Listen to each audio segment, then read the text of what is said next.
Hello, Internet, and welcome to another episode of the Queer Chronicles of the Strixhaven Quintet here on Game Nights. I am your host and your Dungeon Master, Van, and we are here to play some goddamn Dungeons and Dragons.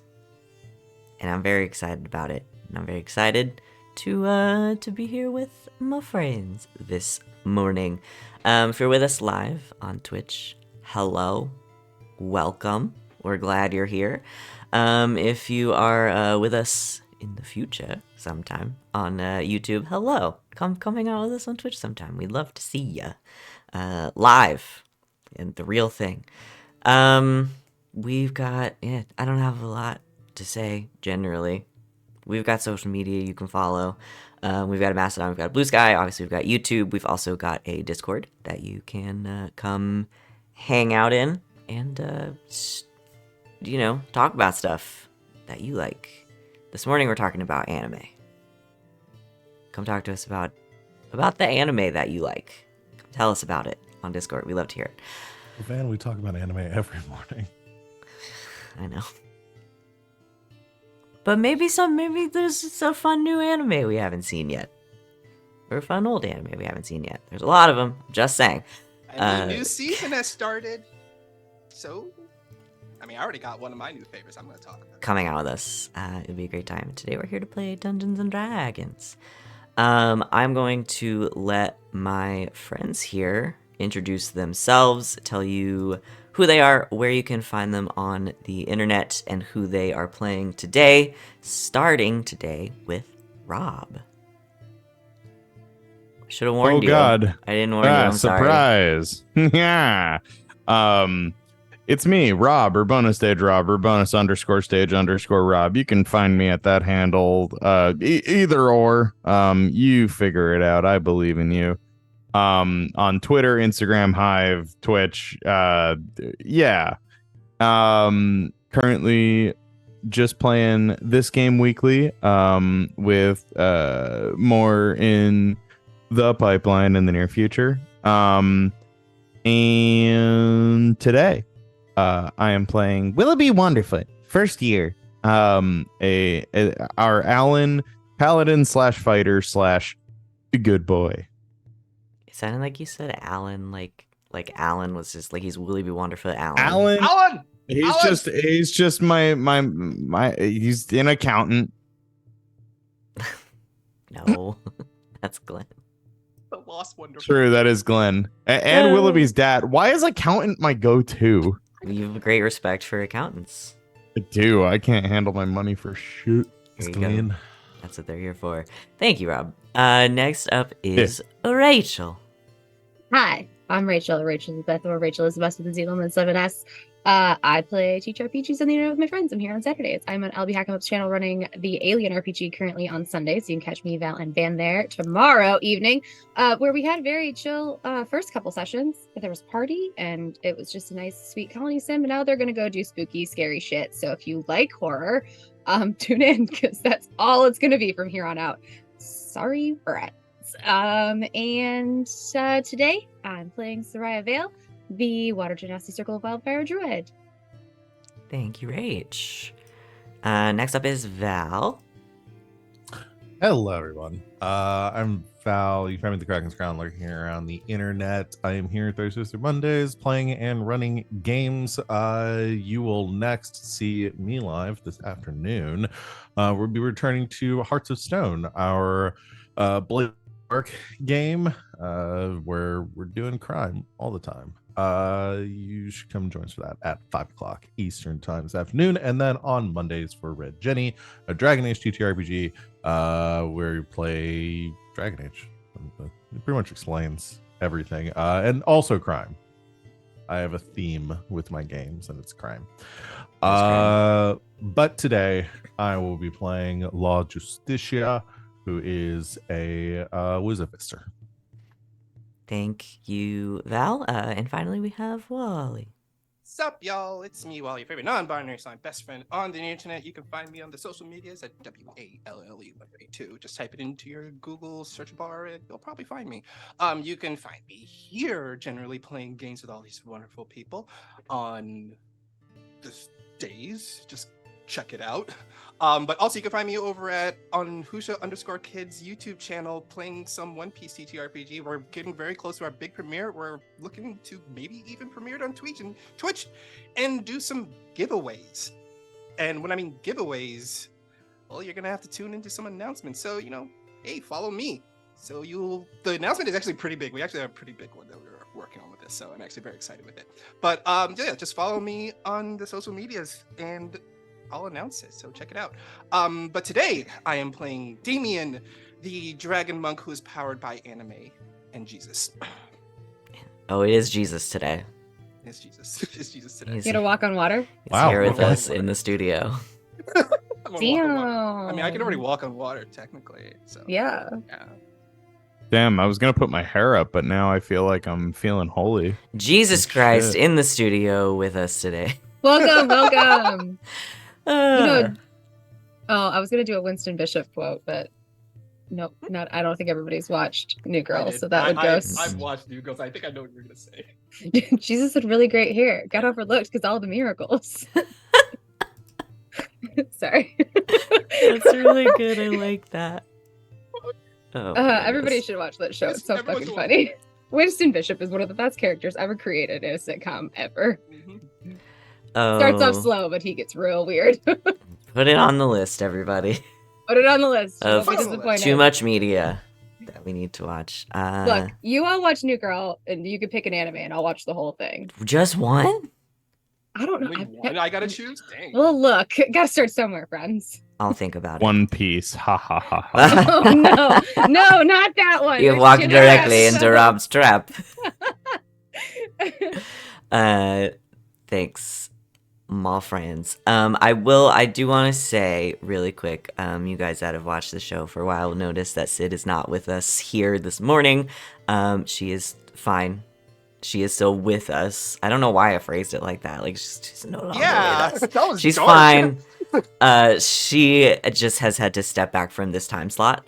So she is not going to be available to play Giselle currently with us. But she's still very much here on the channel and in all of our other games where you can expect to see her face. So we'll miss her. But hopefully eventually she'll be back in the morning slot. Yeah. Shall we start? Yes. Okay.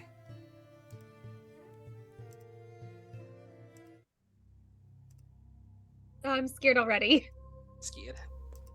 Oh no. Scared. So, Oh, spooky. last time on the Queer Chronicles of the Strixhaven Quintet, you all had a grand old time exploring Motherhorn, the home and workplace and many other things of one Endolin Moongrave, the third and youngest hag of the Hourglass Coven.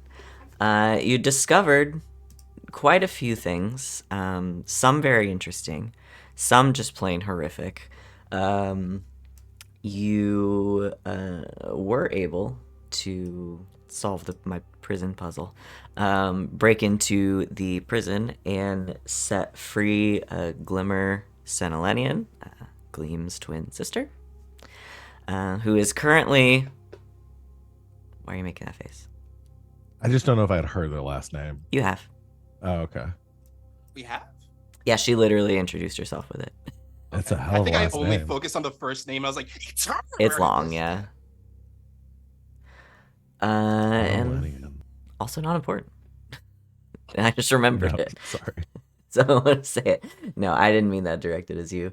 Directed at you. But yes, you rescued Glimmer, and she made her way back with you stealthily down to the performers' quarters, where she is currently sort of sequestered herself in one of the bunks, and is hiding while the rest of you get ready for your audience that you earned with Endolin herself. You took a quick cat nap.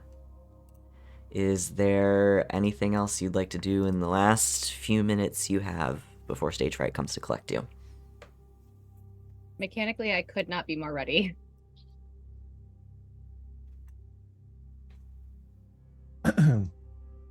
Do we know where our audience is going to be? Nope. Okay. We pretty much just gotta wait for them to come get us then. Yeah. I mean, might as well then. Hold on. Holding. I'm gonna cast Aid on. How many people can I cast this on again? 3 creatures. Who's got the lowest hit points? I have 94. 81. 81. Whoa. 130. I'm good. I'm gonna do it on everyone except Willoughby. Beefy. Our beefy tanky boy. Just a perfect that sphere tracks. of Just muscle. God, I have a new perspective for Willoughby now. like if you make an X-ray of Willoughby's muscle structure, you expect to see limbs, but it's just one. I am large just muscle. one bicep. He's a One feathered bicep. he is a paladin / fighter that has, I think, a belt of dwarven kind. Right. This is also true. I'm gonna do a 4th level aid on the 3 of us, so that's 15 hit points additional for. And those are not temporary hit points. Make sure you Those are just not- put those in as a max increase. Okay. Yeah. So it increases your maximum hit points. Cool. No, I'm beefy. You all get a little beefier. I'm still squishy, but I am 1 point away from triple digits.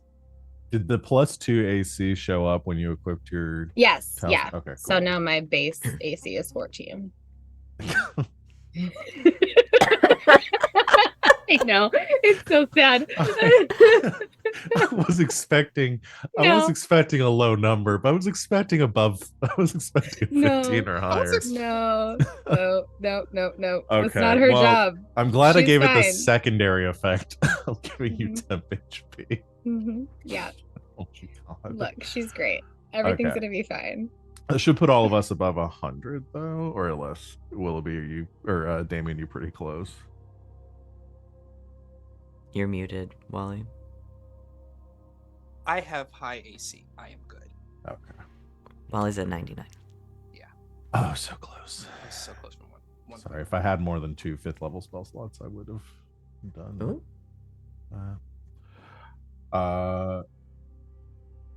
I think that's about all I can do right now. Matt, something went wrong with my map. No, not the map. Dang it. Come on. I'm the map. I'm the map. I'm the map. Hold on, let me get it back up. Anything else? No. To All my prepare. things are gonna be in combat if we end up in it. Don't worry, y'all. I think Something went wrong. Aura Uh, of this- vitality. this might be when we get closer. There we go. If there's ever a point where I can, like, I don't know, because my echo has to be within 15 feet of me, so I don't know if I can get away with stealthily, like, manifesting it and having it follow us. Oh yeah, because you don't know what room you're gonna be in, so Yeah. Oh well, that's okay. I'm good. if you decide to What? do that, we'll. This could be a Yeah. lovely Okay. little conversation. We don't know. Gonna have a chat. We just Sure. want to talk to her. We just It could end up not being combat-y. Combat-y? I don't know why I Yeah, said it like that. I'm not just studying vehemently the effects of the sanctuary spell so that I can remember it. Are you guys You know what? remembering that you have items that do things? I have had the Helm of the Best Boy like open for the last Just 3 there? sessions, and I still don't understand. Like I'm still not fully grasping what is doing what when. I'll get it. It'll be fine. I'm sorry if I made it too. No, complicated. you didn't. I just am. My brain's just made a mush. Do you want me to do like a quick rundown of I'm how? I'm all right. I've Okay. got like 2 different tabs open, and I just keep flipping between them. It's okay. I'm also going to use a 2nd level spell slot to cast Warding Bond on Sereia. Interesting. Are there components for that? Well, it does require a pair of platinum rings worth at least 50 gold pieces each, which I assume that I could have easily. Well, I can fabricate those if I need to. Or I could have fabricated those. No, in you advance. probably could have picked those up along the way. Here you go. There you go. So, You borrow Take that. Willoughby's. yeah. Borrow this. Law will hand Sereia a ring and say, "Put this on, and please don't die."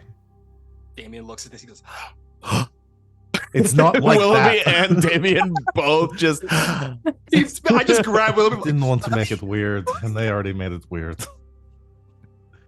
This will hopefully keep you alive, please. Okay. The Feywild is truly a magical place. I promised myself I wouldn't cry at this moment. It's okay, let it out.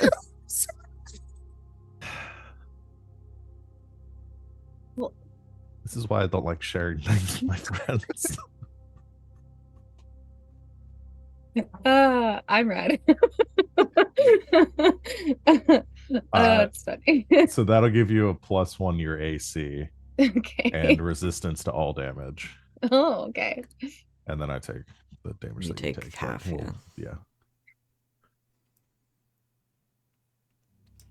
I don't love that part of it. Just ignore that. This is not a big deal. Considering what happened many other times where you almost blew up, I mean, Yeah, it's each time the target takes damage, I take the same amount of damage, but it's all halved, so it's just splitting it. But I can end it at any. I can dismiss the spell as an action at any point. So if I need to, if things get dicey and I start getting real bad, I can turn it off. But it'll be fine. You're our healer. Alrighty. Yep, that's what I do. Okay. We're as ready as we're gonna I be. got the map to work again. So, you all do your last bit of preparations. Everyone here again is sort of mostly ignoring you. They're sort of much more worried about their own situation and saving their own lives than whatever weird shit you guys are doing. But after a couple more minutes, a familiar goblin in his striped outfit and his fool's scepter, stage fright, comes in through the curtain. All right. Are we ready? yep, ready as we ever be. Excellent. Well, spaghetti after dark, if you will follow me. I'm not going to let you forget. Damn it, I had Never forgotten. forget. I'm owning up to it. I'm owning up to I it. had forgotten. I'm owning up to it. Spaghetti after dark, if you will follow me for your audience with That does the make us Dame of sad. Bitter Ends. Did we address that last time? What? That spaghetti after dark makes us sad. SAD? Nope. Yeah. Well, now you know. So stage fright is going to lead you through Motherhorn and to the audience chamber. So he is going to take you out of this room. You walk through props storage and through the library up the spiral staircase that you went up before, up to level 1 of the tower. So you guys are sort of in that hallway outside the prison on tower level 1. And he is actually going to lead you around through the room with the contraption in it, the big circular spinning contraption. Again, there's a lot of lights flashing and sound, and he sort of leads you around the edge. These actual like spinning arms of the contraption are sort of like overhead at this point, so you're not going to get sort of swept off your feet, but he leads you sort of around the edge of the room to that northern side and down a little hallway to a door where you're standing. So you're in the very far top left corner of the map. outside that room that you guys can't see yet. But he sort of stands outside one of these stone doors. All right, this is the place. Any last words? I'm sorry. Anything before I go back to work? Any questions? Oh, and no, I'm okay. I'm good. It's just those is a really unique phrasing that you put it as. I trust you implicitly. Let's go in. All right. Does that have anything to do with the 2 on insight you just rolled for yourself? I do have a question, and it might be somewhere on this map. 1 square is 10 feet. Okay, cool. Would you rule that if we were to stay, obviously we have not seen this room yet, but if we were to stay, like, if I were to stay in this square directly south of what I presume to be her throne, could I tuck my echo outside of the doors, like behind the walls on either side of these stone doors? Probably. Okay. Oh yeah, I forgot there was a little token. You guys are here. We I forgot are. to I give moved that. it. We are That's where? right. Oh goodness, I am looking at the wrong. I mean, similar idea. Yeah, just around. I was the looking at edge the of that wrong room. wall. Yeah. I don't see why not. Okay. What do you? I guess out of game, does the echo, like, what are you concerned about with having it with you going here? It needs to be in an unoccupied space. Oh, that I can see. I think it's that they're visible. It's a visible magical effect that you're walking into the room with. Okay, so it's like obviously magical. I'm able to magically manifest an echo of myself in an unoccupied space Yeah. I can see within 15 feet. It's of not me. like a clone. It's like Yeah. sort of like the. I was spirit just trying. guardians. This is just a cheeky way of me trying to have it active as we enter here. I don't have to. It's a bonus action. I'm just trying to be a little shit about it. It's totally up to you. I think I won't. I for the greater Listen, good. I've got a I will magical not. robot and a magical bird with me. I don't know if, I mean, if you I want can to just have it tuck active, it right behind it. It's like, we've got a whole like menagerie. menagerie of pets with us. Yeah, I I've don't got, know like, if that's a necessary. rust bag of tricks. Willoughby. I've got a rust bag of tricks on my hip. I'm holding a fire staff. Like, I mean, like. Yeah, if you want to have it active, I doubt that's going to be the hardest thing for us to explain. I think I would like to, as far as marching order goes, I think I would like to be posted up on the left side of us, and my echo should be on the right side of us, as though we are escorting guards. Yeah. I like that. I'm gonna do that. It's showmanship for the dame of unhappy endings. Just It's you got to go with the Okay. Megamind approach. yeah. I like Watching it. you erase that Isn't it fire fun? war was the most satisfying. It thing was I've very ever fun. seen. Yeah. Oh, I Yeah, missed it it. was- Oh, that was very satisfying to watch. Yeah. Oh, I'm so It's sorry literally about just it. like a paintbrush and an eraser. So Quick, Van, erase one of the other rooms for no No, reason in please. particular. so if I do like No this, doubt. Oh, Ah, cool. that's so cool. then I Oh, it's so foggy in here. Oh gosh. Oh, thank you. I got to see it now. no one at I feel- home can see I what's feel happening. included. I was just gonna ask in the stream. Yeah, see this. no. I'm so Stream, we're sorry. using the D&D Beyond new map tool. It's really dope. And it's Yeah. very cool. It's fun. Yeah. We're fiddling around with it currently. It's very Yeah. cool. Anyway, I put us a little fog war on the map just for fun. No, that's just for you guys. I didn't have time. And the stream would be able to see through it anyway, because I can see through it. Oh, true. Ah. The stream is all knowing. They would be all knowing. So yeah, you guys make your way into this. Don't worry, I was prepared for this to happen, because every time we get a new toy, we have to talk about it, obviously. And I'm excited that it's working. Okay, so you enter this door and into this pretty small square room. The walls of this room are jet black. The entire room is black. Floor, ceiling, walls. With this like gold scroll work, sort of where the walls, like on the corners, like where the walls meet each other and where the walls meet the ceiling. There is a raised dais back to one side with a curtain in the back in front of some kind of little alcove. And there are several high-backed chairs that sit around the edge of the dais facing it. Yes, this is the black box, as Val has said in chat. This is essentially the black box. And as you enter, you do see a figure standing in the center of what is essentially this little stage.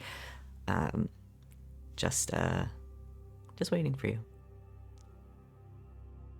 And stage fright shuts the door behind you.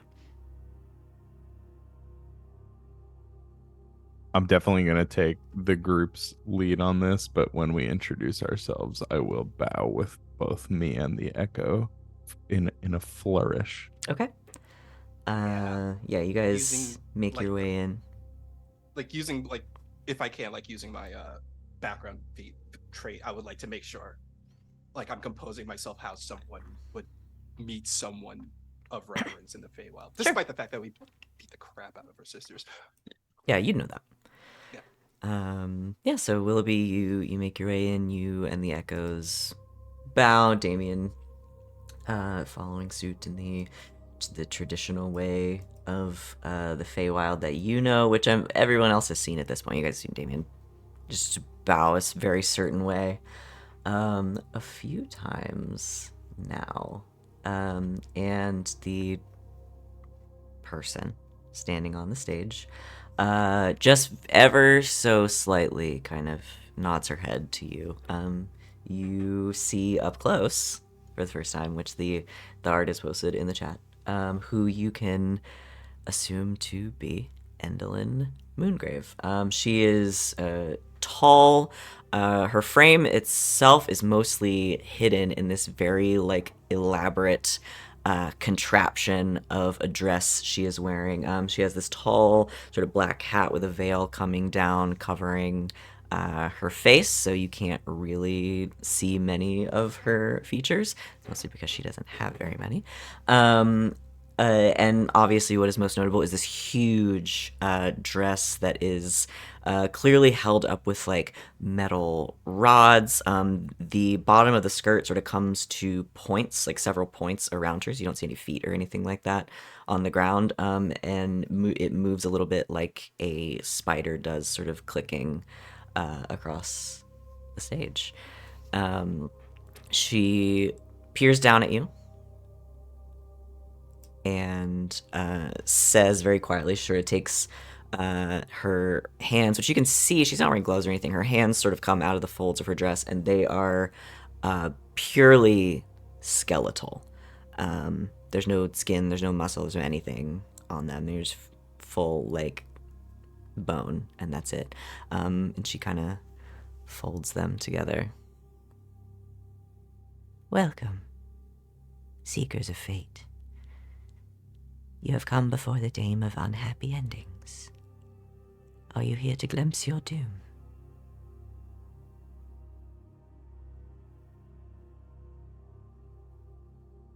Look to Willoughby like, are we here to glimpse our doom? Willoughby becomes incredibly aware that he is the charismatic one and is like, oh, fiddlesticks. Rob may have also forgot about this comp. Oh, geez. Okay. Willoughby, still bowing deeply, raises only his head, and I think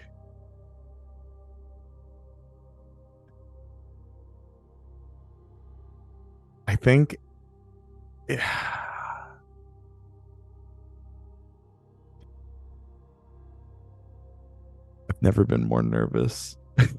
in my life for like speaking to a big bad. She could be fine. She could be fine. I am though Spaghetti After Dark does have a very powerful stage presence. We are, I would say, intrigued at your prophesizing, oh Dame of Unhappy Endings. And, well, honestly, if you have knowledge of our doom, I think it would be most pertinent for us to know about it, if you would be so kind. You see the head sort of nod. Again, she gestures out to the chairs that are in there. It's literally just the front row of seats is there. Then sit and witness.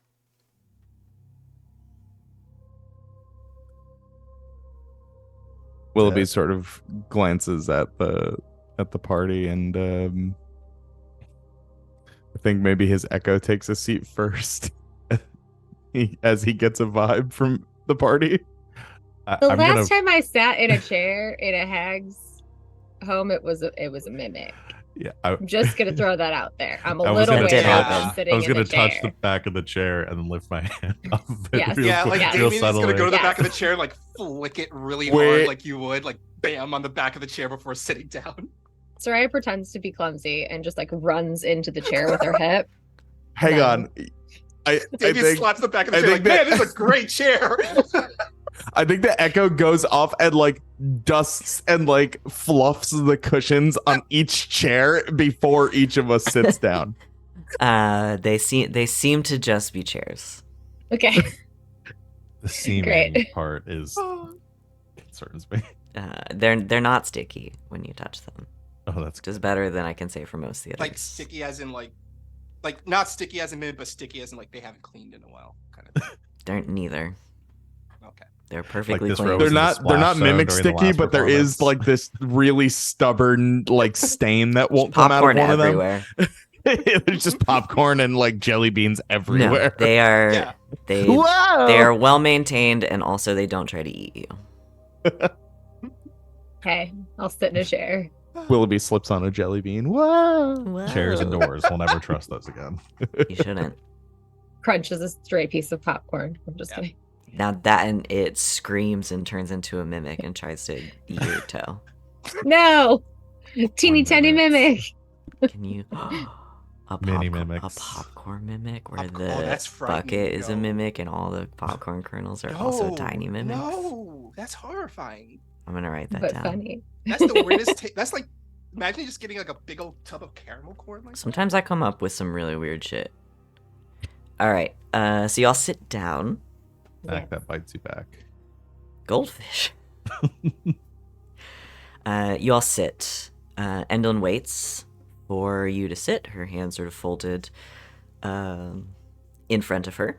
And once you have all sat in your chairs, she begins. She just simply looks down at all of you and says one word: behold. And her long fingers twitch as she pulls them apart, and you see the folds of her dress moving again, and two more arms fold out, and then behind those two more arms fold out, all the same sort of very thin, like bone-like structure, but made of metal. And then she reaches in and separates the front of her clothing, which swings out and opens up into a puppet theater.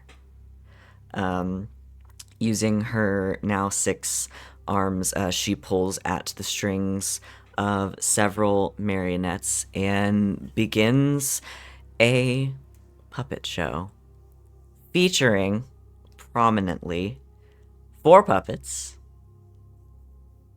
that look like you. she pulls at the marionettes. With each tug of the strings, the puppets bob around the stage. She speaks rarely, and sort of lets the actual puppet theater show itself. But throughout this short show that she puts on, you each see yourselves perish, one after the other. Damian first, eaten alive by a dragon. Sereia soon after, stabbed through the heart by an invisible assassin. Law slowly and horribly dissolved in a pool of acid. And finally, Willoughby, at dinner, poisoned by someone he thought was a friend. Wow, it's just really messed up that they killed the Echo like that. And Definitely not when me. when the macabre puppet show ends, the curtains at the front of this dress contraption close around the theater, folding it back in to her. Her extra arms and hands retreat back into the folds of her dress, and the two skeletal ones fold in front of her, and she stands there silently.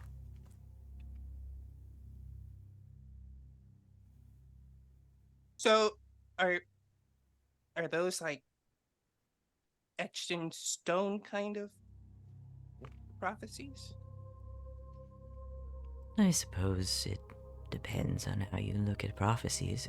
No future is truly etched in stone, but I find these to be the most likely outcome.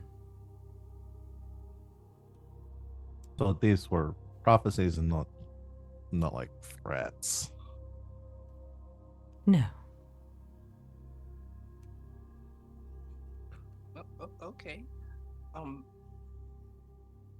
So do you like? This is like what you do all the time? Just Yes. look up prophecies like this? I am given auguries, I interpret them, and I deliver them to those who are deserving.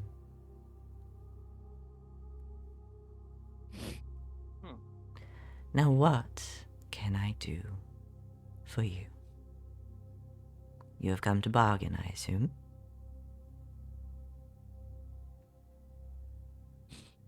Well, he looks over at the others like,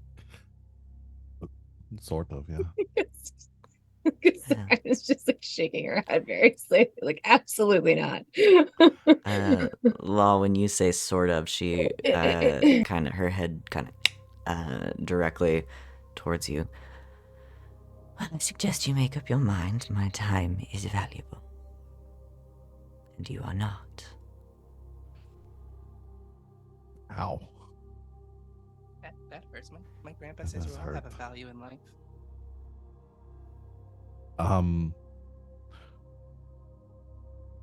We would. I don't know why I'm not doing the talking now. We would like you to I guess we're here to bargain in a way because we want things here to go back to normal. And we want you to stop enslaving the people of this area.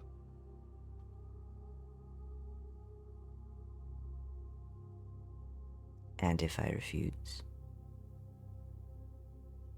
Well, ultimately, we are aware that we're not the only ones that have been prophesized dooms. And frankly, I don't think anybody here wants it to come to doom and death. But if a bit of bargaining from either party could change that, then I think that's probably what's best. So what would you have me do? Simply up and leave my home and go where? Well, I guess I've never really stopped to think about this, but this hasn't always been your home, has it? Prismia has been my home for a very long time. Longer than any of you have been alive. Longer than any of your parents or grandparents have been alive. So why suddenly did you and I know you're not acting alone, your sisters. Why did you change and remake everything? I mean, what was so bad about the way things were? We weren't in charge of it. Zybilna carved this place out for herself a very long time ago. Do you know why?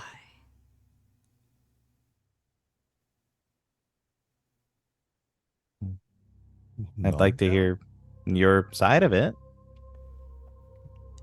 What would you give in return for that story?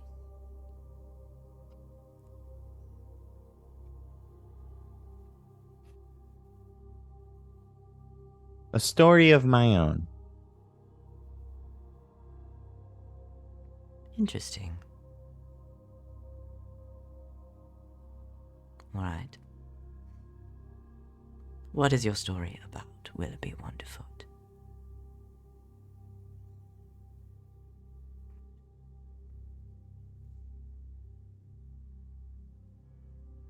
Arcavios. A world I've never been to. Mm-hmm. All right. A trade. Zybilna, the Archfey, was not always such. Once she was even human. Like some of you. She made many enemies on the material planes. She sought out magic, more powerful, and would never be satisfied, and stepped on many along the way to get it. She came to the Feywild and carved out Prismia to hide from her enemies. And now, she sits in a palace on a throne, pretending to be a lady of kindness and forgiveness and protection. I wonder how all the families of those she left for dead in her wake would feel knowing it was her.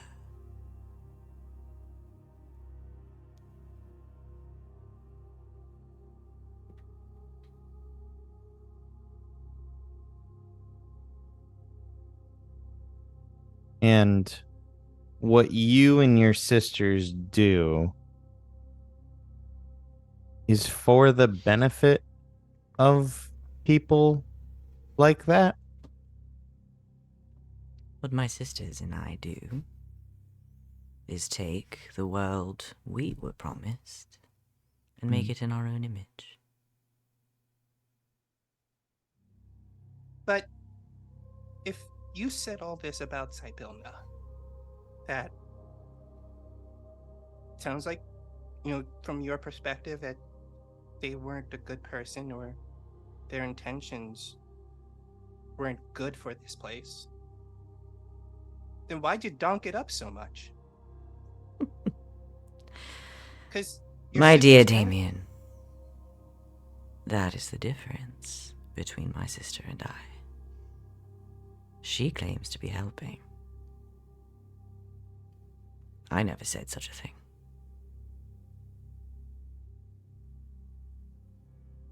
Okay. We got us there. Let's go home, everyone. Well, I now I know. feel less, bad about punching your sisters in the schnoz. I'm still owed a story. Sorry. Oh, I was of being course. sarcastic. I do that when I get nervous. Yeah. Where are my manners? Of course. Yes, I did promise you a story, and I think Willoughby gets up at this point. And he pulls out paper to provide illustrations as he tells the story.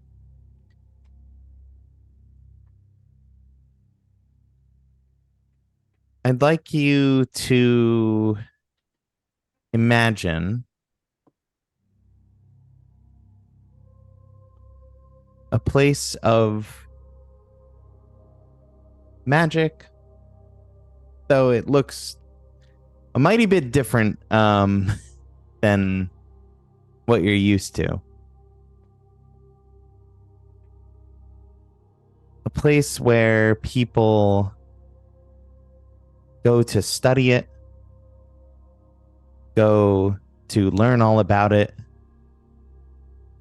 and most importantly, go to make friends and learn and forge lasting bonds in an effort to use that magic to better the world, to leave it better than you found it. There's this incredible university called Strixhaven.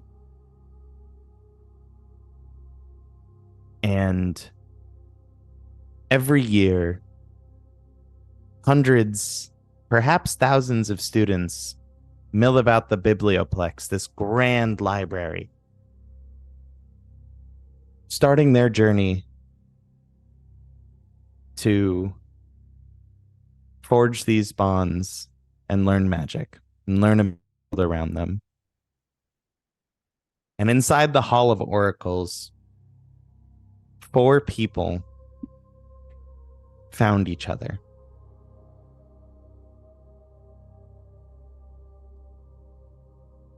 And on that day, after the littlest one admittedly got eaten by a mimic, that kind of sucked.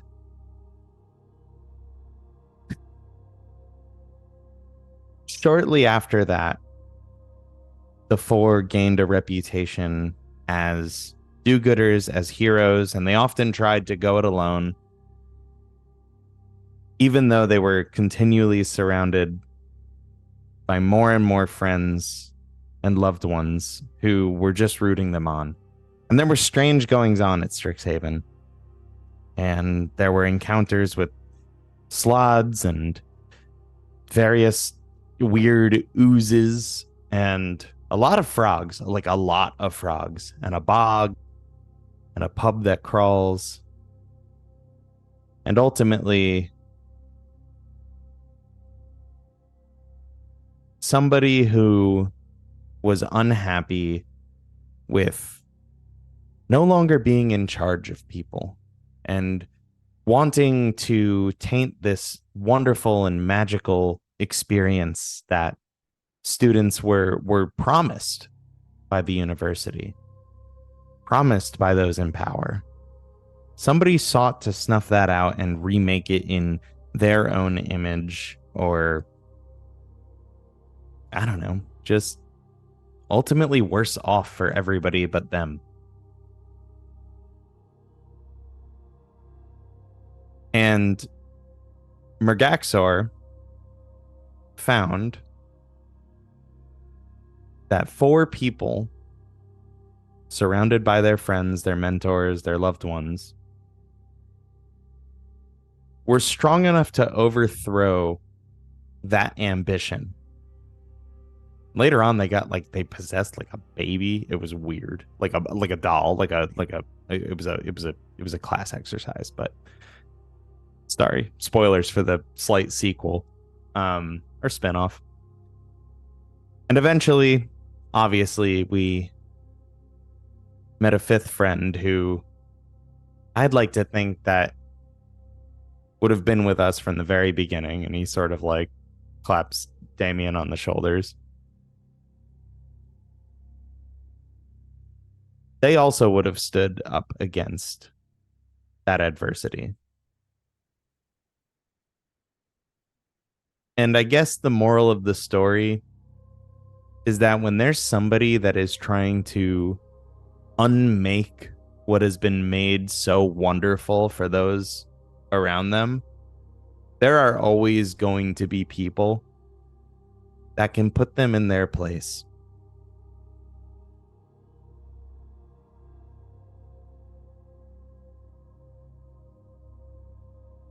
So, that's my story.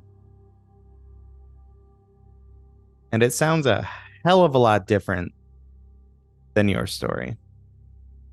And it's going to end differently than your story.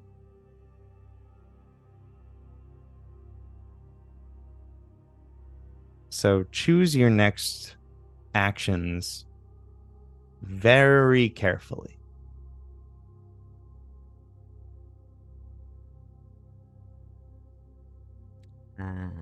She stands silently, listens to everything you have to say. When you're done, she very gently sort of claps her skeletal hands together.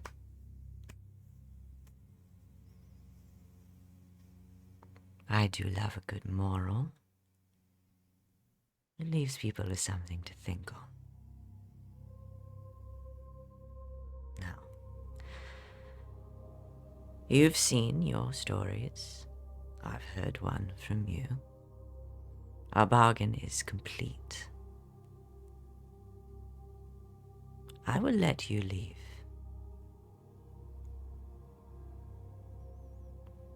You can go with stage fright. You can walk out of here.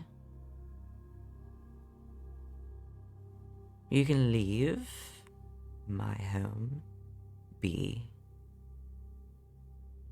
And I won't kill you today.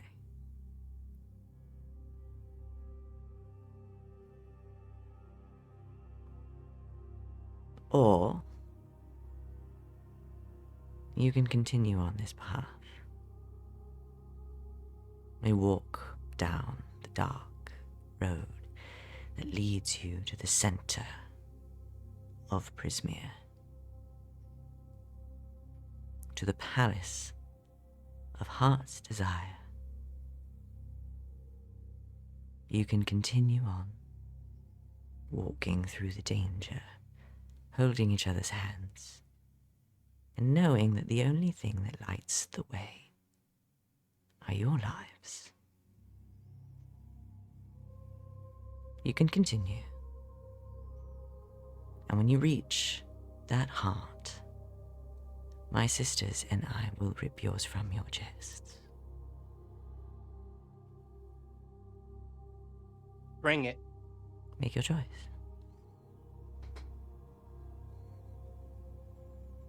I second what Damian said.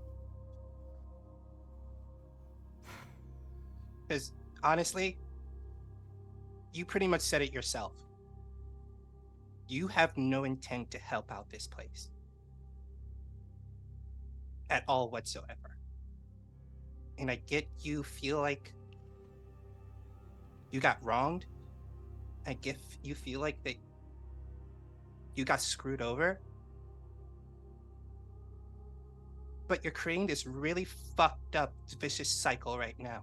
As Damian talks, she raises one of her skeletal fingers and points it at you. This dark energy wraps the end of her hand, and she aims it directly for the center of your chest. I need you guys to roll initiative. All right, she's done talking. She's done talking. You insulted her one too many times. Honestly, I'm surprised. I'm proud of us that it took that long. Yeah, I am pretty proud that we made it. Listen, we're I'm not getting gonna lie better. about it.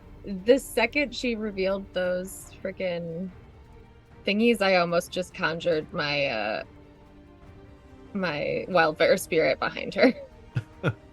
Just to burst it all into flames. Not gonna lie about it. It was Just got really freaked me out. Well, I'm glad that we got to hear Find Willoughby's her. story because I did too. That Yeah, made that was Willoughby. wonderful. That warmed that my was heart. amazing. That I was like, I was so. I was feel like we where's just Rob got going what's with this? that? And What's then that barbarian thing? Or not? No, it's a feat where you can like. It's not a barbarian thing. It's a feat where you can like give your friends like a rousing like. Oh, Yeah, inspiring inspiring speech. speech. Yeah, inspiring Yeah. speech. Yeah. Inspiring Yeah. speech. I feel like we just got an inspiring speech without the Yeah. HP. Oh, fuck me. I took inspiring leader. Oh no! Can that no! count as our inspiring speech? What does that let you do? I spend 10 minutes inspiring my companions. I choose up to 6 allies, including myself. I can see her here, and there's 17 temp HP once per short rest.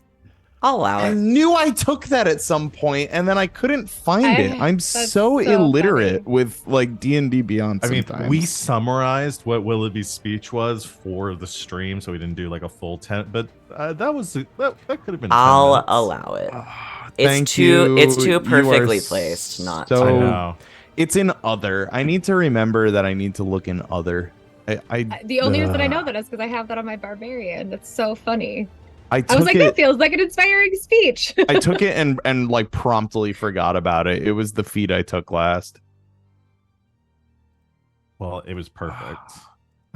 Thank you. I love that one. I really need to figure out how to read. Oh, we're like high level now, so it's hard to remember all the things. Yeah, there's a lot of especially since you're stuff. multi-class. True, Yeah, there's a lot of things you gotta keep track of. Yeah, I'm still very new to D&D Beyond and like how it lays out information.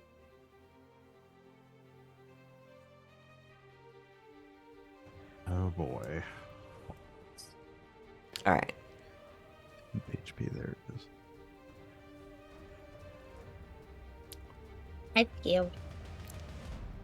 I'm so scared. Let's hear some initiatives. 19.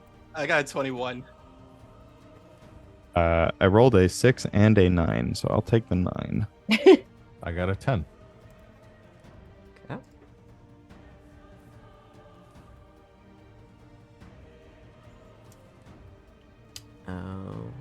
Okay. Start.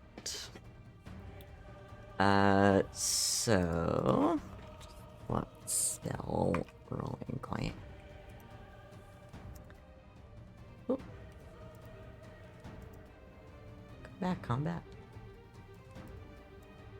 There you are. All right. As Damian, you try to go on a righteous protagonist monologue.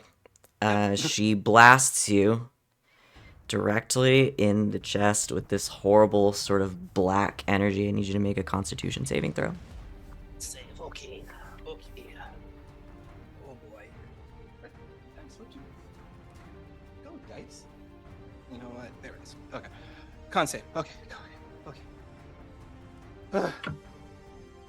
Oh, I got a 6.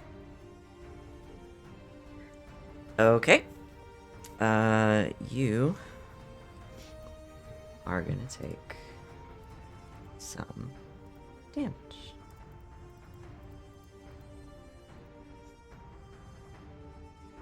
I'm rolling on D&D Beyond. Damian, this bolt of dark energy blasts you in the center of your chest, and you feel the life just start to drain out of you as you take 64 necrotic damage Boy. as you fall prey to Endelin's finger of death. Oh boy. It's got your hit turn. hard, y'all. I got hit hard, y'all. I can Damian fix it. stands back up, like knees like shakedly standing back up. And as my bonus action, I would like to use, where is it? Where is it? Friggin'. Right. I would like to use where is it? There we go. Aspect of the Worm. So I'm going to flare my draconic aura, and she needs to make a wisdom saving throw against me for Okay. a frightful presence. It's a 22. She makes it because it's 17. But yeah, but I'm still in my aspect of the worm form. Okay. Sounds good. As Damian takes a big hit, triggering a little transformation. Anything else? That was my bonus action. I guess my action, I'm just going to like, how did I get blasted back, or I just like blam fell over? Just kind of fell over, probably. Okay. Then I will, like, shake my head, and he just dashes right at her, going to swing his defender's sword at her. Okay.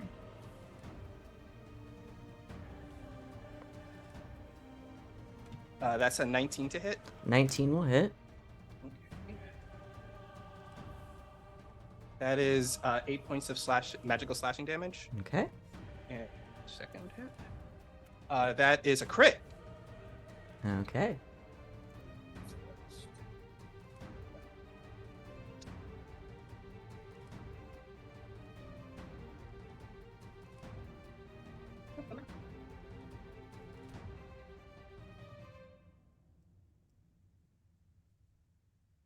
That is 16 points of magical slashing.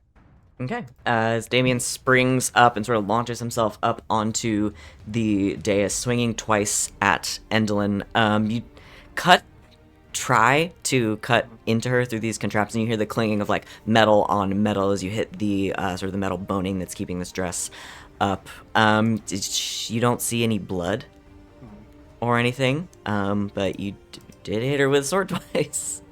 Okay. And since I still have my movement, I'm going to like do like a backflip away from her to lunge, like to spring backwards to where the others are at, to like make distance between us. Okay. And because I have the mobile feat, I do not create attack of opportunity. That is correct. You do not.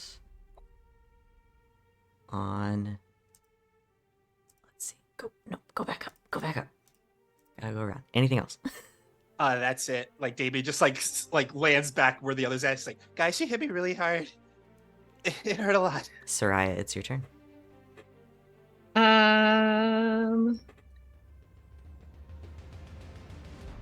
Hold on, I'm reading this spell really fast Yeah, because I you're want to see.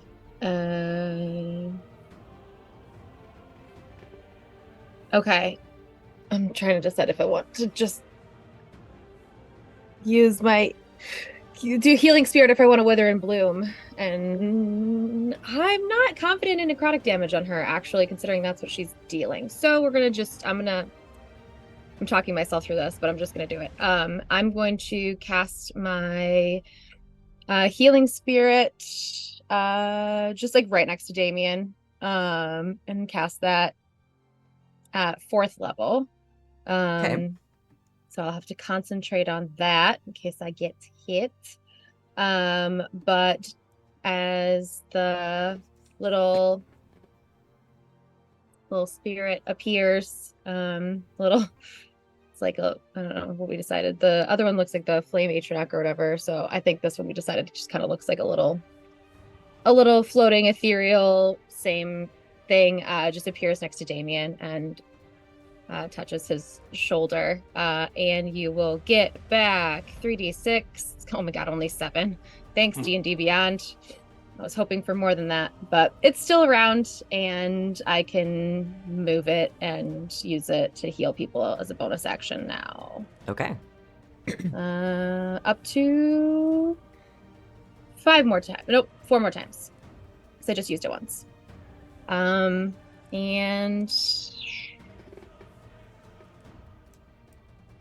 I think I'm gonna wild shape. Wait, no. Hold on. Is wild shaping a bonus action for me, or is it an action? I'm getting confused with playing Baldur's Gate. Is it an action? I don't know. I don't either. I have to find it. Nope, it's an action. Never mind. Moving on. That's it. I healed a whopping 7. Sorry, Damian. Should have used a higher spell. A 7 is alive. All right. As the healing spirit breathes a little bit more life into Damian on initiative count 15, you guys see on either side of Endlin, after Damian has sort of like leapt back, these 2 pools of shadow appear next to her on the stage, and rising out of them you see these large, almost like shapeless, sort of like aberrant creatures that look like they're just made of darkness, and they are gonna sort of slide. Oh, it's almost like they're like moving in the shadows of the room, and they're hard to see because the floors and everything are black. They sort of slide down onto the floor and make their way over to you guys to do some attacks. So we're gonna come at you from either side. Who's in front? That would have been Damian. Well, I guess you guys were all just kind of sitting in the chairs, huh? Yeah.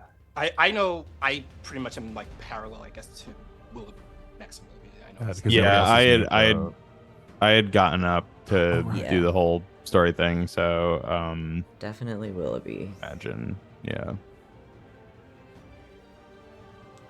Okay, so that one is, it's gonna attack you, you little beacon Hello.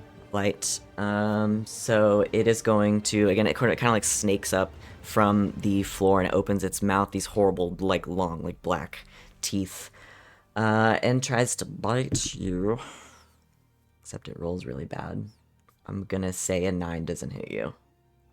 No. Okay, it's gonna make 2 claw attacks against you, which are a 21 and a 23.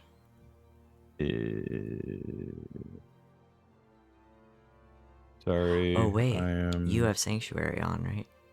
I sure That's right, do. yeah. I was just realizing that my armor class was still 12. I was like, no, I definitely have my armor on. Yes. I assumed you put it back on. need. I did as well, and then I looked. I was like, huh. Yes. They need to succeed on a Wisdom saving throw before attacking me. Okay. Ugh. 6. Big no.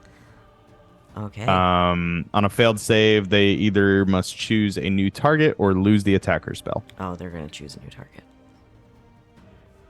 Whomst. And are they within 5 feet of me? Who was sitting next to Willoughby? Well, I'm next to him now. Yeah, we're both standing in front of the chairs at this Okay. point, I reckon. It's gonna be Damian then.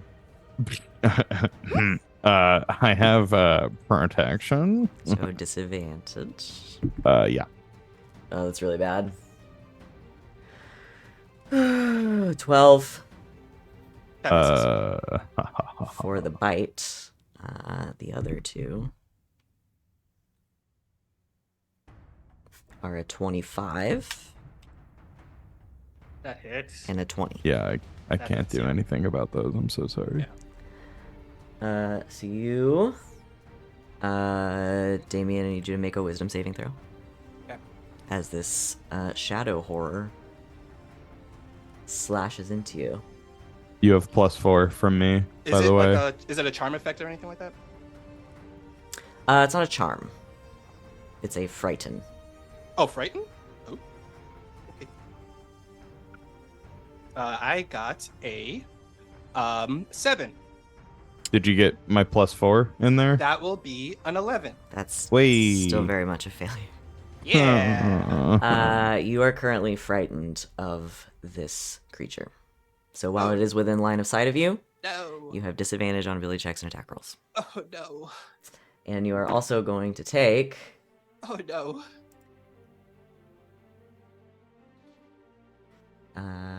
18, 28, 33 total points of slashing damage for both of them.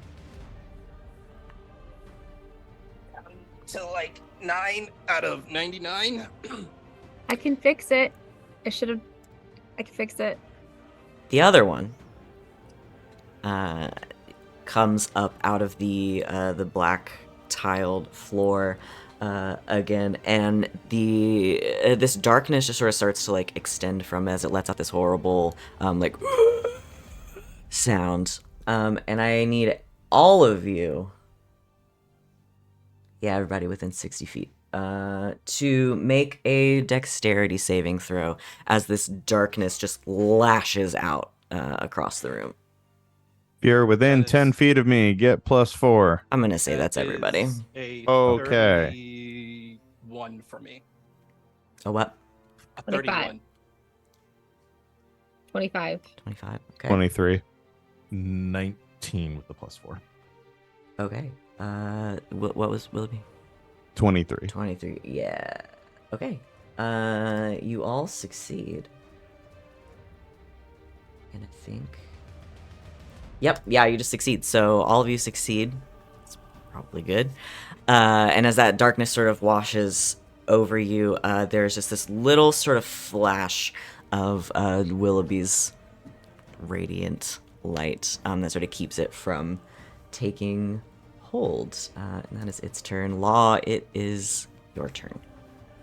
Boy, I'm struggling. There's so much I want to do. I'm debating. I'm going to do something that may just end up being a waste of a turn, but I do want to see if it works. I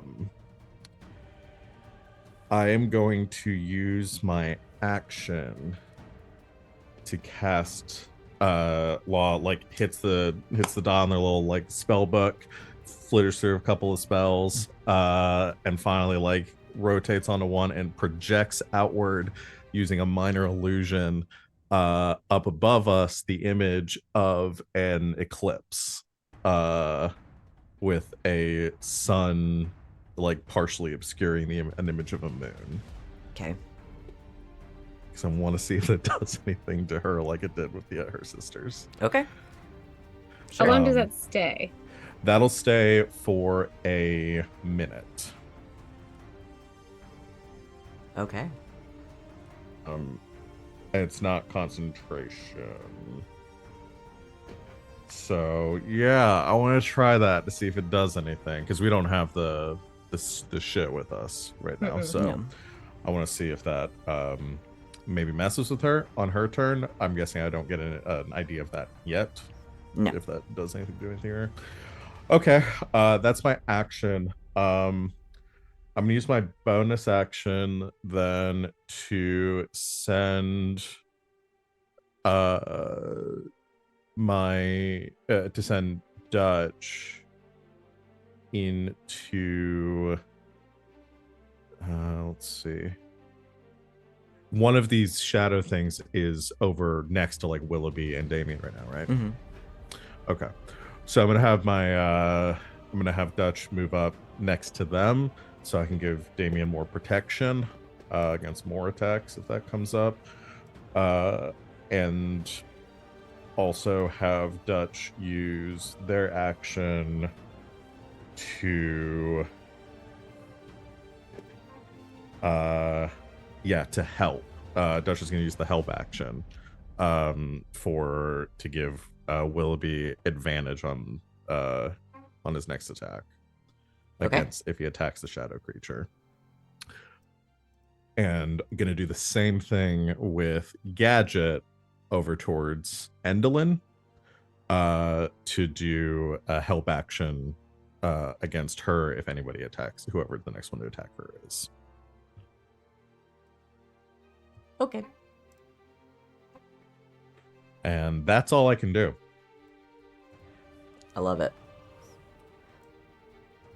Next up is going to be... Sorry, I just had to refresh a bunch of things a bunch of times to get them to work. Willoughby. Okay. So currently my echo is like in the row of chairs. Is Endelyn still on the stage? Mhm. Like where she was initially? Yeah, she hasn't moved. Okay. I think, and this is all as combat is wont to do in D&D, this is all kind of going to happen at the same time, Mhm. hopefully. So I'd like my echo to move up on her. Okay. I would like to take my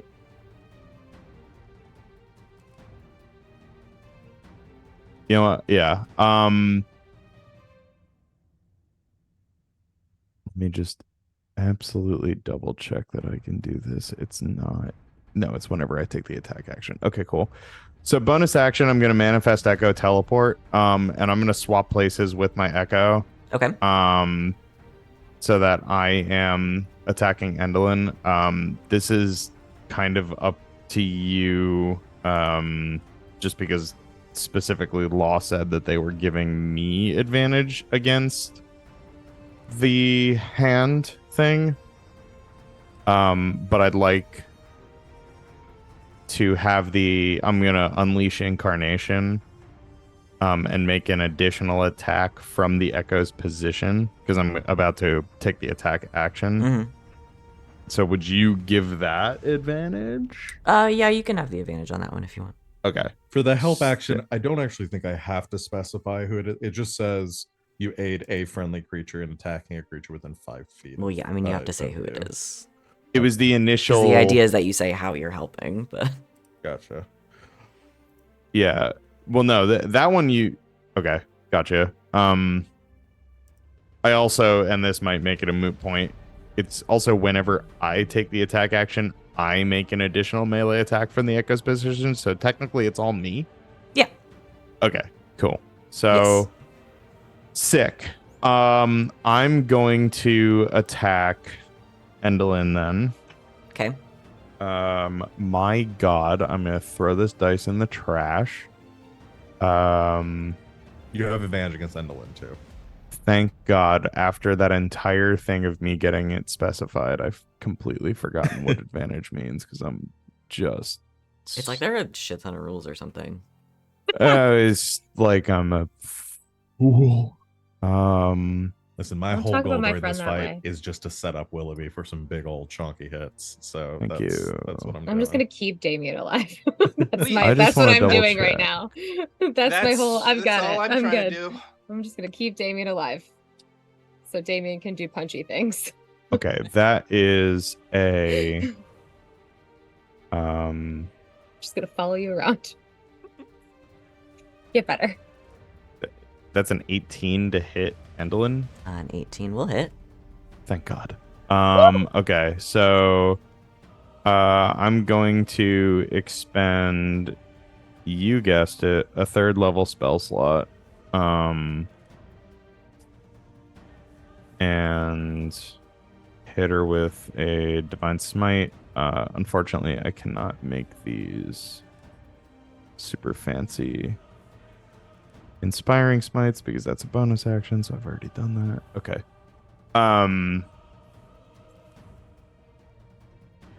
Longsword. Plus.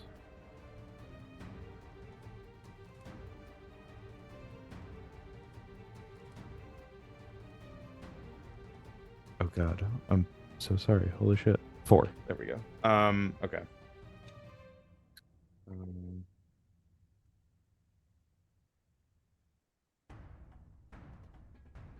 These are so weak. Oh my God.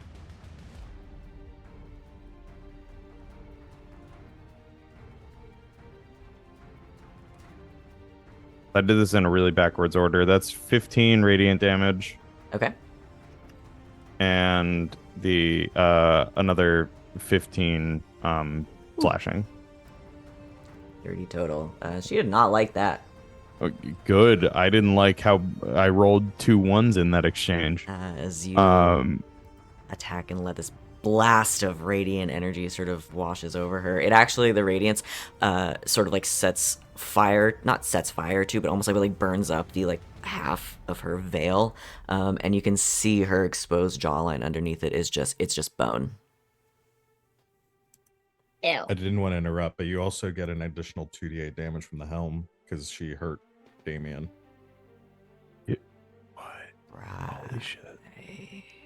But I'm not under the... That's when because you were under the sanctuary I spell. make the attack that ends the sanctuary spell. Yeah. So you can actually answer that. Okay, got it. Thank you.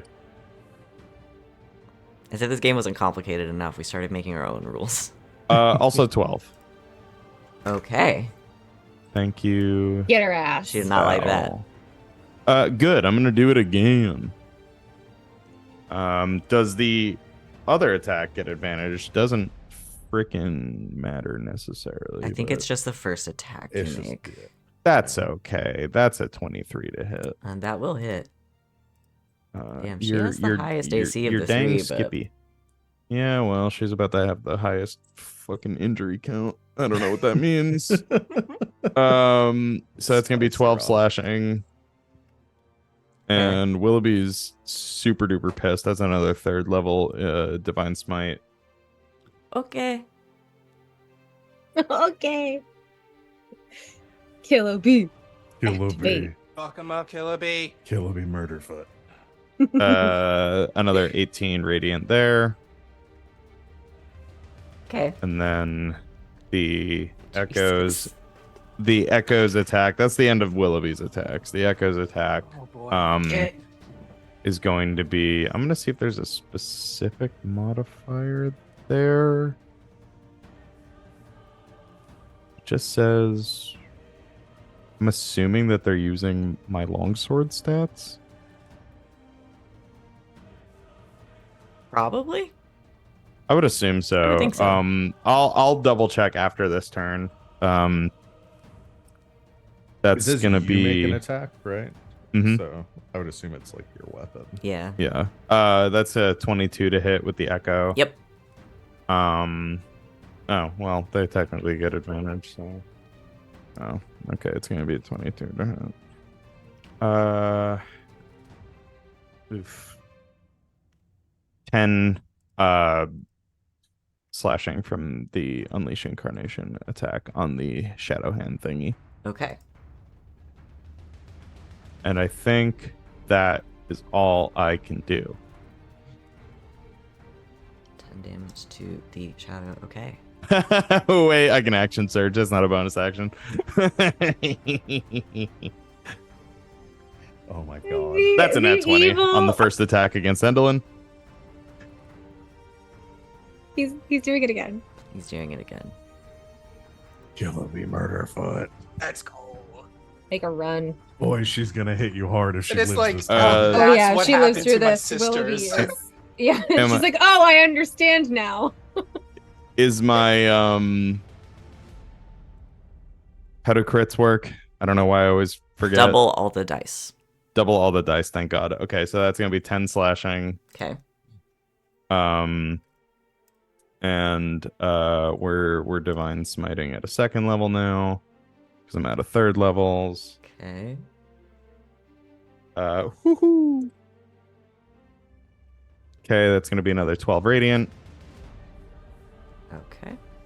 Wait, do those get doubled as well? If they're dice, they double. It's gonna be another 24 radiant then. Okay. Willoughby. Yeah. Oh, she's still gonna aim for you if she survives this.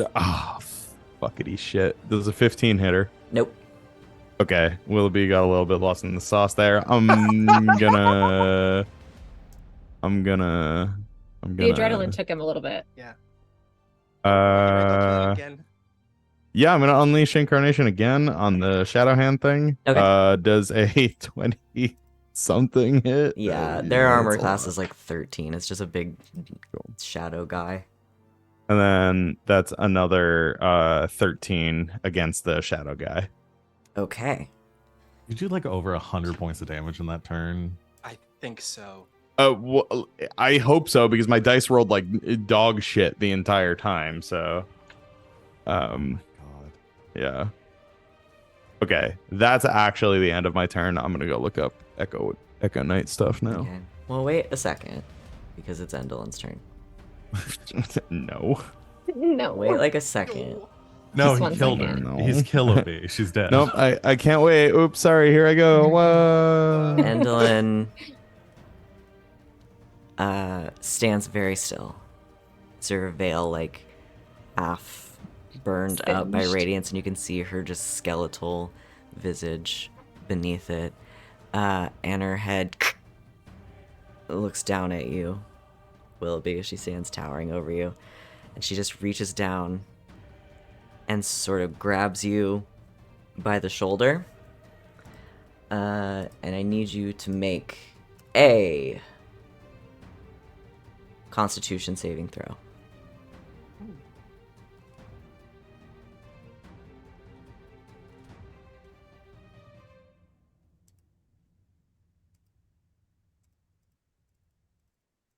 Okay.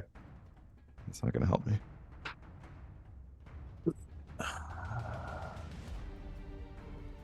Is this poisoning Nope. at all? Okay, cool. It's gonna be a 15. Okay, that is going to fail. Thought it might. Okay. If I had inspiration gifted to me like 3 sessions ago that I've been hoarding like a gremlin, could I use it here? Sure. Are you sure? I'm sure. Does a dirty 20 save me? I think so. Well, save is a, Does it make it hurt me less? yes, that will succeed, and it will hurt you less. Don't give me 2 people to have to save. I'm fine. So, as she casts harm on you, you would have taken 48 necrotic damage, but you're going to take 24. Paltry. As she then, sort of realizing it's not making as much of an effect as she would like, she pulls her hand back, but there is this sort of like crackling energy that is now circling her hand and sort of moving in a line, and it is also around you. She moves her hand, and you feel your feet lift up off the ground as using one of her abilities, since she did damage to you. Telekinetically, she flings you across the room. And you impact into the wall on the other side, and you're going to take, like, so many. 8 bludgeoning damage. Not a lot. Wow. Oh. As she doesn't take a breath, but you can see her head sort of click, click, click, kind of taking stock of where you guys are, and then she folds her hands in front of her and steps back behind the curtain on the other side of the room. Doing the same thing like her sister, probably. And disappears from sight. Yeah. And that is her turn. So, did it seem like the illusion had any sort of effect on her? It's hard to say. Okay. She did see it, Yeah. and then she took a shit ton of damage, and then And then ran away. ran. She didn't run. She just sort of stepped behind the black curtain at the back of the stage. I'm going to call that running. It would be Damian's turn. Okay. What's your ruling for like using potions in combat? On yourself, Yeah. bonus action. Okay. I'm gonna use my bonus action then to drink my potion of greater healing. Okay. That is 44 plus 4.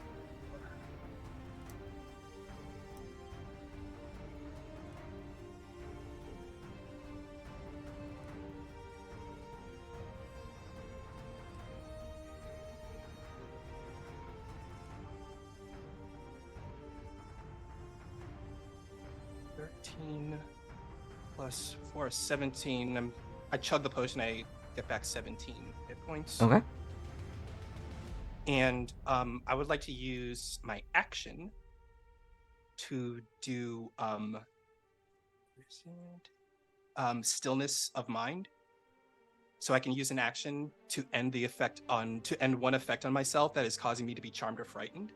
Okay. So you see, like Damian, he's like looking panicked for a second because all of this just happened. He took all of this hit, and he's like hyperventilating, and then he stops, and he just sits down right in the middle of combat, and he closes his eyes, and he just takes a deep breath, and in his mind he goes back to when he was like probably like 11 years old, when he was really young, and he's out with his grandpa, with Professor Scrimmix, and they're just doing like a little nature walk, and he saw something that legit scared him. He saw like a monster that scared him, and Scrimmix told him that when it comes to fear shouldn't be something that should hold you back. Fear should be something that pushes you to move forward and not be scared. Yes, you're scared, but because you're scared, you're going to take this more seriously. So use that fear as a tool rather than a hindrance. And he focuses on those words, and he loses the friendly condition. Okay. Damian is no longer frightened. That's me. Sereia. Sereia, as she's gonna bonus action Shillelagh on the Staff of Fire and hop up and run after Endolin, but over her shoulder she casts Heal at Damian.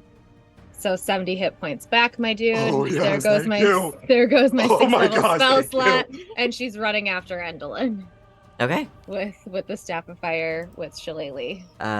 Sereia, you take off running. You hop up on the stage and you pull back this heavy black velvet curtain.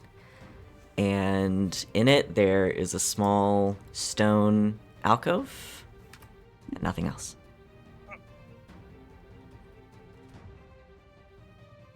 She just yells, "Coward!" Man's scared. Man is scared. He put the fear of Willoughby in her heart. I'm gonna touch the stone really fast. It's definitely stone. Damn it! All right, that's my turn. That's all I got. Oh wait, no. I bonus action. I'm moving the. No, I already used my bonus action. Never mind. Just kidding. I'm done. That's it. That's free. Okay. Healing Spirit still where it was. That would be the Shadow's turns. And yep, Willoughby. They are gonna come for you. That's fine. So you're gonna take 3 attacks from the first one? So you're saying it's leaving It's really Damian's side? I would say so. Cool. I'm going to bonus action reaction manifest echo opportunity attack with the one that's next to my echo. That's a nat 1, so ignore everything I just said. It's fine. It's a 12 for those keeping score at home. The first attack on you is a 23. Yeah, that'll do it. Okay, that's the bite, the claw, that's gonna miss. That is the same number, which is also going to miss. So just the bite. On that one, 17 plus... That's gonna be 20 piercing damage. Okay. As the second one, the one that you guys damaged previously, makes its move towards you and comes up on the other side of you and it's gonna make 3 more attacks. That's a nat 1. That's a 24 for a claw attack. Can I And use, that's another nat 1. Silvery barbs on the one that hit? Sure. I do. Okay. I do that. Does a 20 hit you? My armor class is 20. So close. The other 2 were nat 1s though. Sick. So, that one is going to be 25 piercing damage. Owie. And as the shadows take their turns, Willoughby, they both hit you once, which is crazy. 6 fucking attacks. But you can see them. Sorry, you've seen Endolin now disappear somewhere. And the shadows, as they lash out and like dump this shadow energy into attacking you, Willoughby, they almost like shrink in size some. as if They're no wherever longer they were fueled by her. pulling their energy from is not here anymore. Law, it's your turn. Okay. So yeah, I'm just gonna I didn't give my advantage to anyone. Oh, from Silvery Barbs. Yeah. Well, Willoughby's right after you. Yeah, give us a Willoughby at least. I'll also just give it to myself. and then attacks Damian and then stuff. I'm gonna Sereia. give it to Willoughby though, because I got a pretty high attack modifier. So I'll give that to Willoughby. And I'm going to instead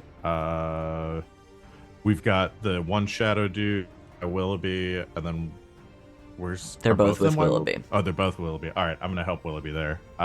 So I'm gonna have I'm gonna help Willoughby. I'm gonna leave. Willoughby's got this. I'm gonna go do something else. Fine. I'm going to have Gadget give me the help action, attacking the first shadow. Okay.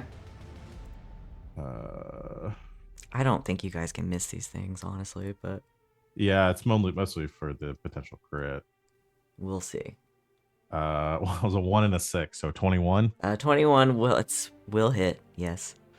So that is 15 points of force damage. Okay. And then I'll do a second attack. I'll have bonus action, have Dutch give me the help action on it. Oh, I forgot Dutch could have done protection. I forgot. Damn it. That's fine. We're all forgetting things today. Yeah, Yeah. that's fine. Dutch, you give me the help action too, since Dutch is right there. That's my bonus action. 32 to hit. Yeah. Oh, why did I attack again? No, damage. Do damage. 20 points of force damage. Okay. As I hit the correct button, as you blast one of these shadows, you can see not like you can't see any like wounds on it or anything. These things are hard to see in here as it is, but you do see them, I think, just sort of like continuing as they take these hits to like shrink in size a little bit more. Okay. And I saw Sereia behind the curtain. She opened it. She opened it. And yeah, I'm not gonna get into melee, but I'll strafe around the room up onto the stage, like where in the direction that she went. Okay. Yeah, she's just at the back of the stage where that curtain was. Yeah. Willoughby Wanderfoot.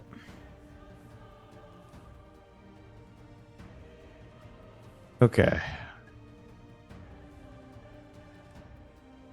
I'm afraid of what you're about to do to these things. No, after much deliberating, I might be wasting the advantage given to me.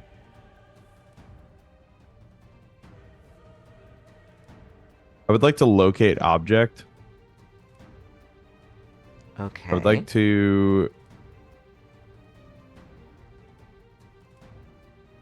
to figure out where her creepy spider dress is within 1,000 feet of me, assuming she hasn't done a fucking costume change because she's a diva. Within 1,000 feet? Within 1,000 feet of me, and if it's in motion, I know the direction of its movement.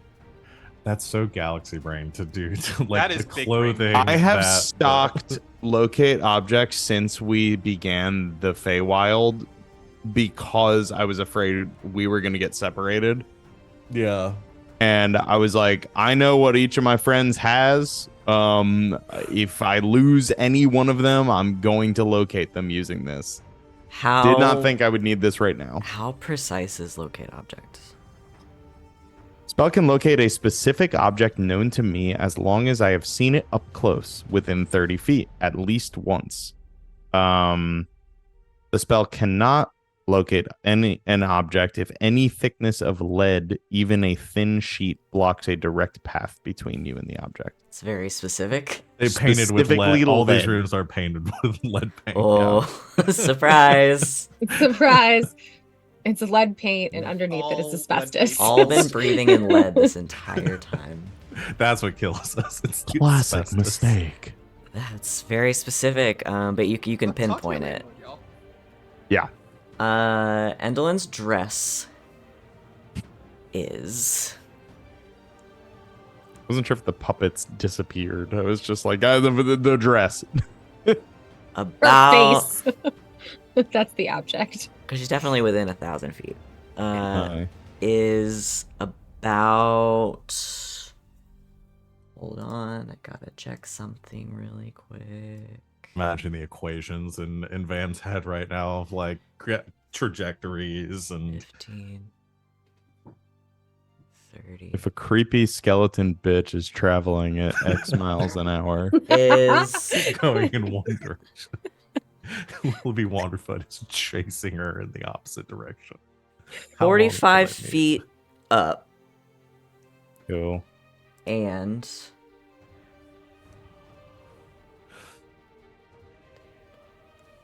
hold on. 60, 70, 80, 100, 10, 20, and about 130 feet east. And you guys have the map you can figure out with it. And here's the thing, Willoughby, I have Then- dimension door. That's You just true. give me the exact coordinates.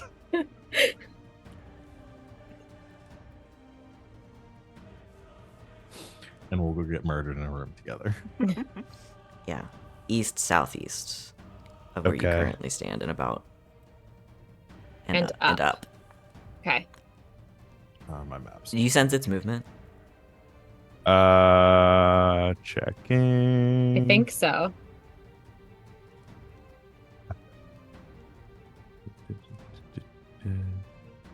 If the object is in motion, you know the direction of its movement. And yeah. it is moving eastward. Okay. Is the map not working for anyone else, or is it It's just me? just started working for me again. Yeah, I had to close it. It wasn't working for me. I've had to reload it several times, but it's working Yeah, I right now. don't know what it's doing. And we're Just- definitely, and so like 42 feet up, so that would like be like level 2? Okay. I'm going to bonus action teleport with like switch places with my echo, which costs 15 feet of my movement, and then I'm using the rest of my movement to just start running toward the door or the nearest egress from this room. Okay. Yeah, there's Uh, just the one door. It's very and just unsafe as shout- far as theaters go. Yeah, and just shout to everybody, "Follow me! I know where she's going." Okay. And Willoughby, you sprint out the door into the hallway, seeing the huge lightning contraption in front of you. Are you guys all gonna run? Yes. Yeah. Yes. Willoughby says we're going, we're going. Yeah. Uh, Maybe, yeah. I'm gonna, I think, take us out of initiative because these things are very, very quickly losing their power. So if you run, they're not gonna get far following you. So the shadows kind of start to withdraw into the shadows around the room. So we will come out of initiative for you guys to do this bit, but we are over and we need to take a break. So we're gonna take a quick break. And when we come back, we will resolve the pursuit of Endel and Moongrave. So stick around. We'll be back in just a few minutes. And welcome back, Internet. Thanks for hanging out with us during our break. We took it a little bit late because we were fighting horrible things and almost dying. But it's fine now. Everything's fine and normal, and nothing scary is happening. Except it is. Let's return.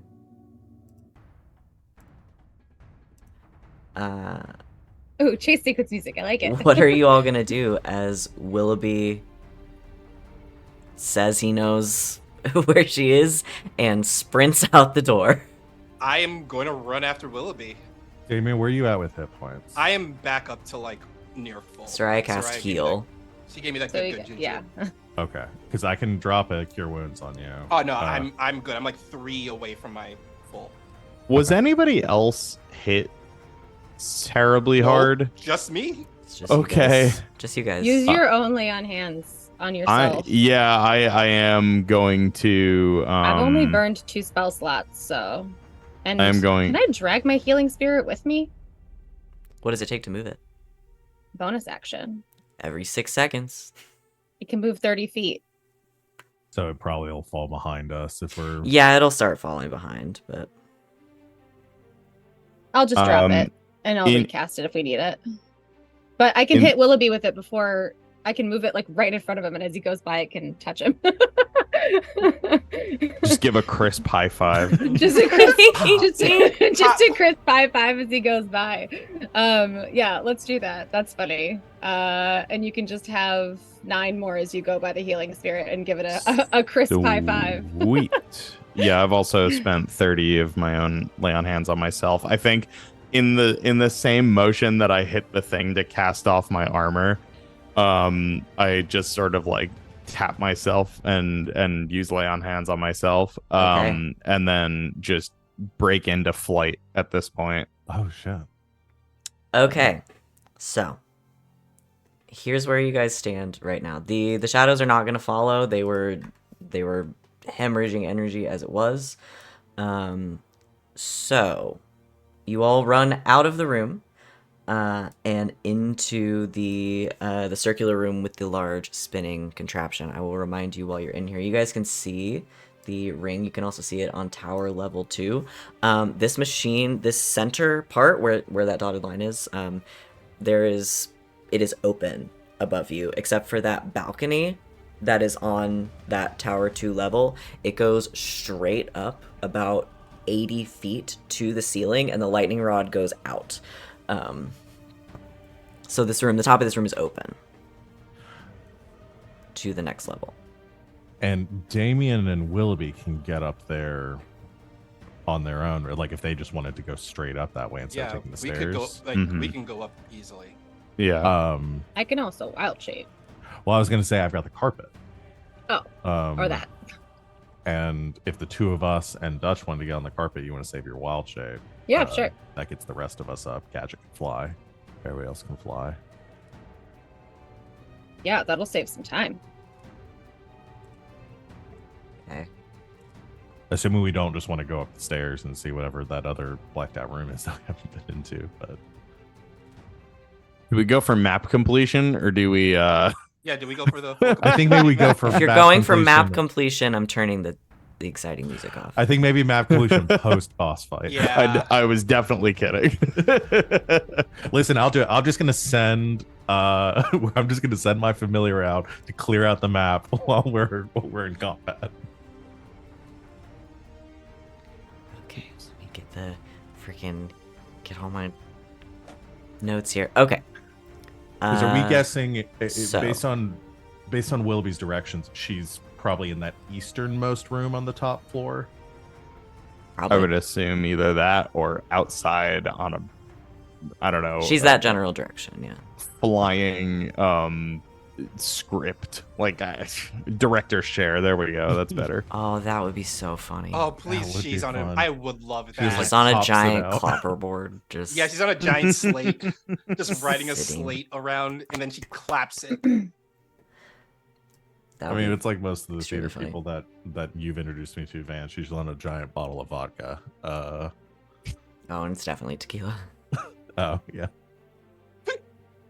Tequila? My Anyway, favorite. so you're in this central room. The Ori, the contraption, is spinning. Again, there's this giant lightning rod. There's a lot happening out here. It's extremely loud. There's also lightning sort of jumping between the rod and the different parts of the contraption. So if you're going up, you can go up the stairs and around the balcony up there. Or you can go straight up, but you're going to get very close to this machine. I mean, I can run up the stairs really fast anyway. So those are your choices that I need you to make now because she's going. How fast is this machine? Like, does this seem something that's gonna be very dangerous to try to get through? I mean, it's dangerous, yeah. It's a big spinning lightning toy. And like how? This is a weird question. Like, how many feet up do the stairs go? I don't know. You haven't been up them. Oh, all right. Yeah. They go up. I'll run up the stairs because I can run fast anyway. Okay. So like, yeah. Damian, dash. I'll just this dash way and just pew, up those stairs. to the spiral stairs, and you come up on the 3rd floor. I mean, the carpet's got a flying speed of 40 feet. So, I guess, unless you feel differently, Sereia, rather than trying to just pilot myself, rather than trying to pilot through this dangerous machine and potentially getting fucked up, maybe we just go up the stairs. Yeah, I think you just go upstairs. Okay. We'll just fly up the stairs behind. Okay. Damian. You carefully navigate up a spiral staircase on a flying carpet. I Tokyo drift up the entire length. Don't know of it. how much faster that is than you guys just walking. It's but 40 okay. feet. Okay. You get there 10 feet faster. Willoughby, what are you doing? Feet as a measure of time. Somebody take this seriously. Okay. I'm taking the risk. I'm gonna fly through the machine. Okay. And you don't have your armor on. No, I don't have my armor on. I have an aura of alacrity that increases my walking speed by 10 feet, if that matters. And my flying speed is my walking speed, so. Okay. Well, it means you can go faster. Yeah. Which means you probably only have to make one dexterity saving throw. Cool. As Willoughby, you guys all run/fly up the spiral staircase just in time to see Willoughby dive directly into the machine and go straight up. What you got? Excuse me, drift, not fly. Drifting's a kind of flying. You and me have been through a lot, little die. I need you. I need you to not get my character killed. I wonder if you know how they live in Tokyo. That's a 12. That is a failure. So Willoughby, you do. With your +4? You Do you do get a +4? Damn it. make it up to the. I'm trying to find my my dice roller went away. I've thrown that dice across the room. We'll I just need fucking do it live in the studio. You do make it. So it does not hinder you. You sort of dodge in between these like big rotating arms, but as you get almost all the way up to the balcony, as you go to sort of land over it, I assume on the side where, on that eastern side, where Endelin was going, you feel a bolt of lightning hit you in the back.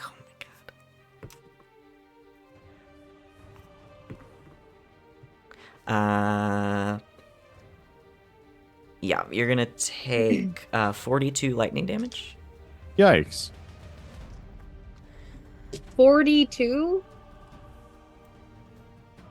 Yeah, and I rolled pretty bad.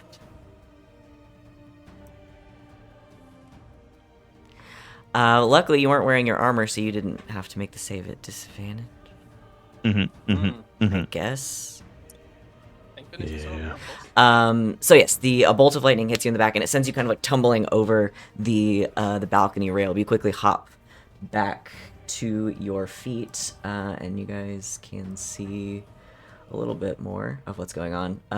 The other three of you have come up, so you're now on this balcony that's encircling the big machine. The lightning rod is in between your side and Willoughby's side, but you're sort of looking across.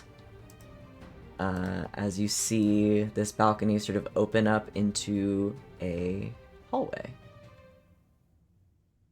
A short hallway that seems to lead to a wall on the other side, and then there are doors.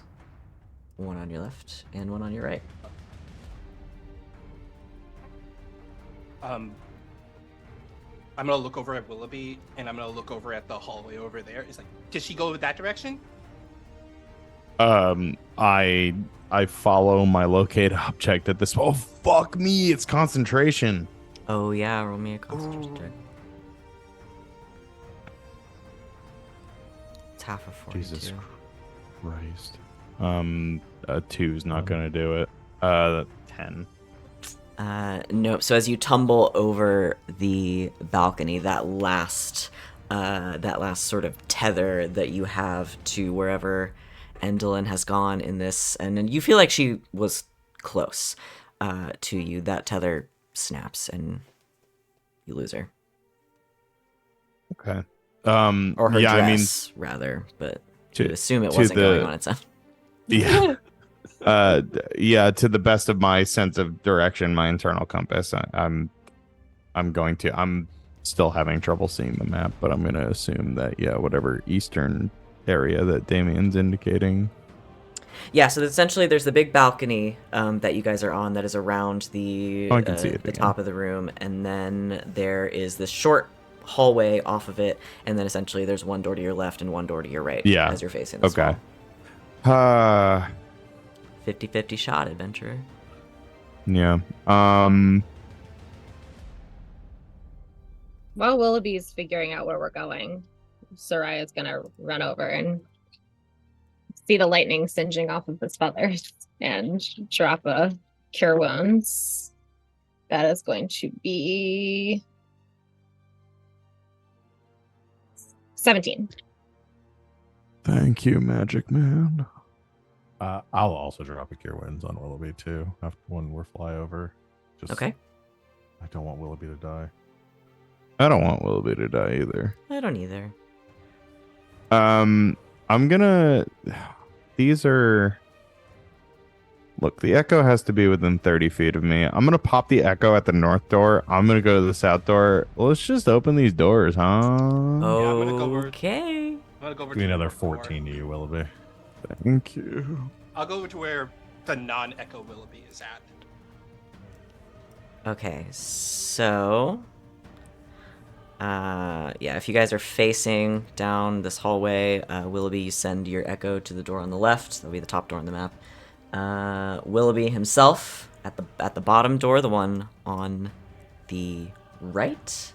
And I need to make sure I'm looking at the right things here. I believe I am. The other two of you, what are you doing? If Damian, I'm on a carpet. Damian is down at the right hand door with Willoughby. One of Willoughby's echoes is at the left hand door. I mean, I think I'm just posting up the carpet in the center, prepared to zoom whichever direction we need to go. Okay. So you guys wait as you throw both doors open.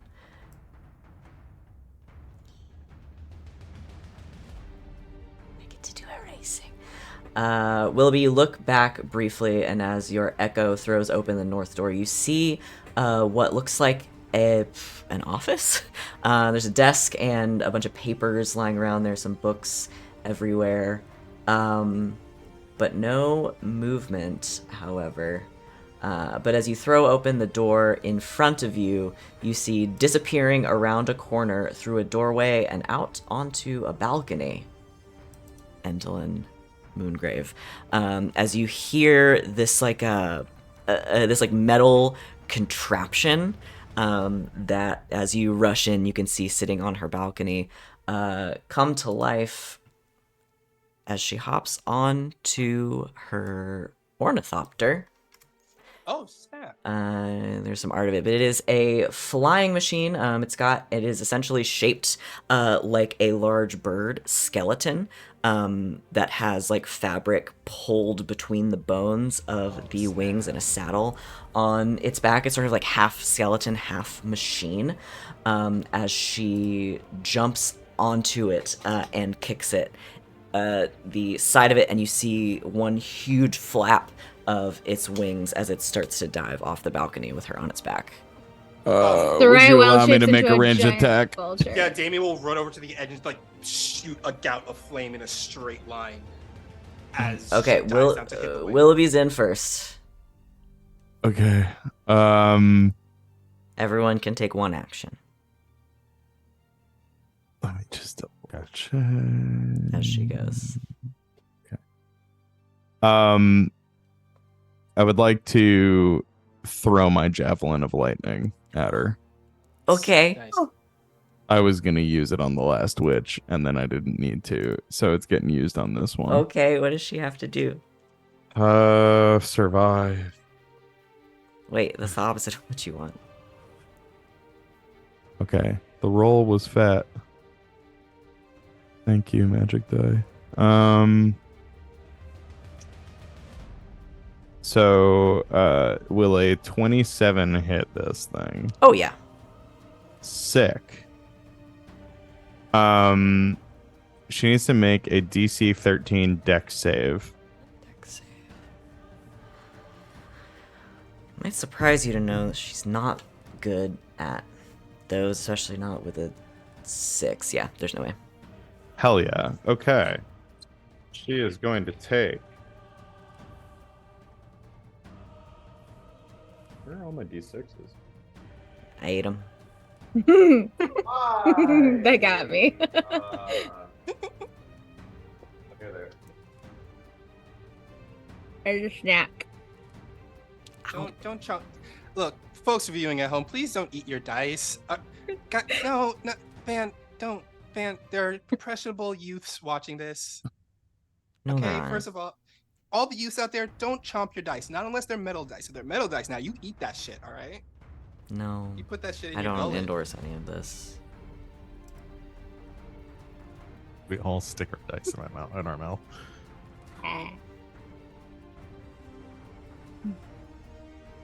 Sorry, Oh, this is I such see. weird energy Okay. today. So that's gonna be.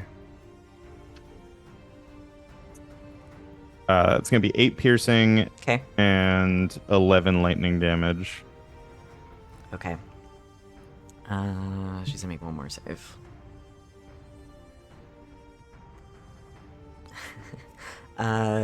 Willoughby runs into the room, sort of skidding around the corner. You see her taking off, and you throw the javelin, which turns into this bolt of lightning. And as the ornithopter with Endolin on its back takes Wait, off. I'm so sorry. I think I misread this. I think it hits again when it hits her. I don't know how it works. I don't think it does. I think it's what lightning javelin works. Well, you throw it, and if it hits, it hits. But it also I'm just gonna look it up. launches the lightning attack along with it. So it I takes the damage from the javelin, but I think then it also gets hit by the lightning. So I threw it in the chat. Okay, you hurl it and speak its command, where it transforms into a bolt of lightning. Each creature in the line must make a dexterity saving throw. And then, yeah, the lightning bolt turns back into a javelin when it reaches the target. You make the ranged weapon attack. So, the roll to hit is after... It turns into a lightning bolt, like the spell, essentially. She'll make the dexterity saving throw for that, take the damage. Then you roll to hit. If you hit, it gets javelin damage and that 46 lightning damage.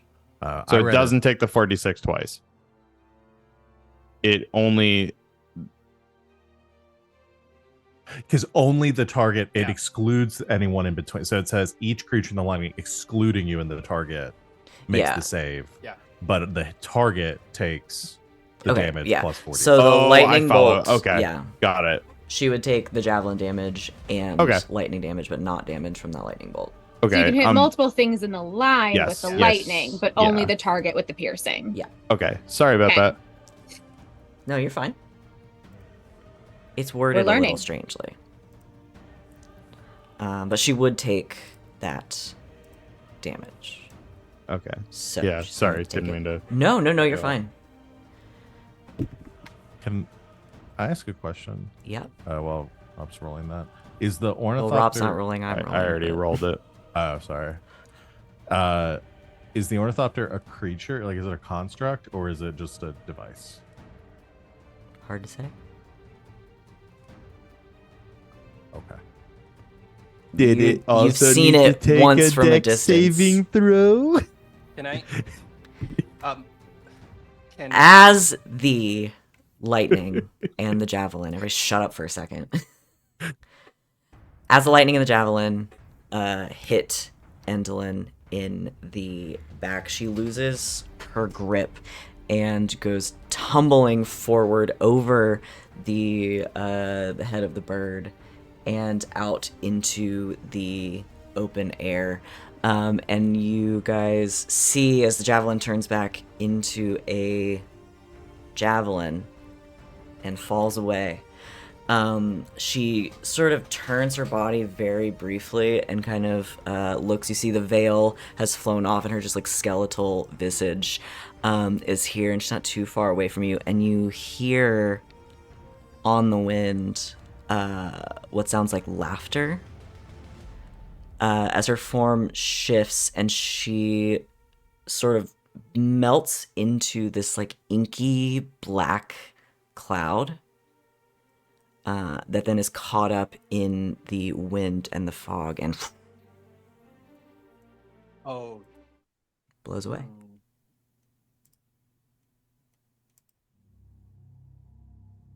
Yeah. Did we see where the orthonic or the copter landed, or did it like take off? It had taken off. You guys see the ornithopter sort of fly up for a second, circle around, and then land back on the balcony. Next to what you can now see as you round the corner out onto this balcony, a large lily pad.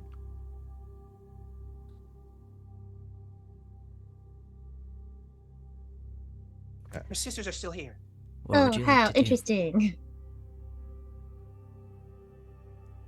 Willoughby, in probably the angriest you've seen him in a while, is just gonna do his best to destroy both of these objects. Yeah, like Damian's gonna Just help. like Yeah. tearing apart the lily pad, like breaking the contraption. Yeah. Yeah. Okay. Yeah, Just Willoughby, breaks it. you using your strength and the tools you have at your disposal. It's easy enough for you to do to kind of violently disassemble two flying Full machines. office space. Just absolutely just dang it. No, wait. Like, we're doing the right thing. We are doing the right thing, Willoughby. We shouldn't just kill to solve our problems, but like it feels like all of this could be avoided if we just It feels like we can't. It feels like every time we go into these situations, we're given a choice, but is the choice even the good outcome? I mean, could probably do something, but it probably wouldn't end well for us. I don't know. I just, it's so clear that taking the moral high ground and whatever we're trying to do is just clearly not working with these hags. Like, they're just evil for the sake of being selfish and wanting to control everything. Endlin said it herself. Like, yeah. Why are we being merciful anymore? I don't know that I would have stopped myself this time. I wouldn't have. Look, I was ready to pretty much take her down right there. I said what I said, and I'm not backing down from it. I take responsibility for just getting hit like that. But That's not your fault. I know, but look, it's just... What else can we do? We go into every situation, like you said, thinking that we can talk our way out of it, but I don't Maybe- think that's gonna work with them. Yeah. I guess I just wish we learned that sooner. Well, I mean, we gave them a shot because we had the choice to, and they chose to do this. I mean, we're going to stop them. Our next stop is the palace, and we'll end this there. Did anybody else feel like we wouldn't have been able to stop her if she stuck around? Because I'm starting to feel like we wouldn't have been able to stop her if she stuck around. Willoughby, you kicked her ass. We definitely would have. No, I'm No, I've no. kicked ass before. This wasn't that. I'm with Willoughby on this. I've got hit hard before in my life. I've never been hit like that in my entire life. That's power she has. Well, She's like on a whole different level than her sisters. potentially one of her sisters is at least still here. And we'll be better prepared next time. That's the thing, is I thought I went in pretty well prepared, but I don't know. Now we really know what we're up against. And she all but promised us an epic showdown at this palace, so we'll do what we can in between now and then. Free the people that are here that she left behind, and at least do some good before we face her and maybe her two sisters. Yeah. That reminds me. Hit my device, sending spell. Frog Team 6, extraction plans go. Breach, breach, breach. I don't know what do they say, Roger? Aye, Captain? I don't know what they say. Something. Roger's fine. Whatever they say. Copy. Yeah, Copy. copy that.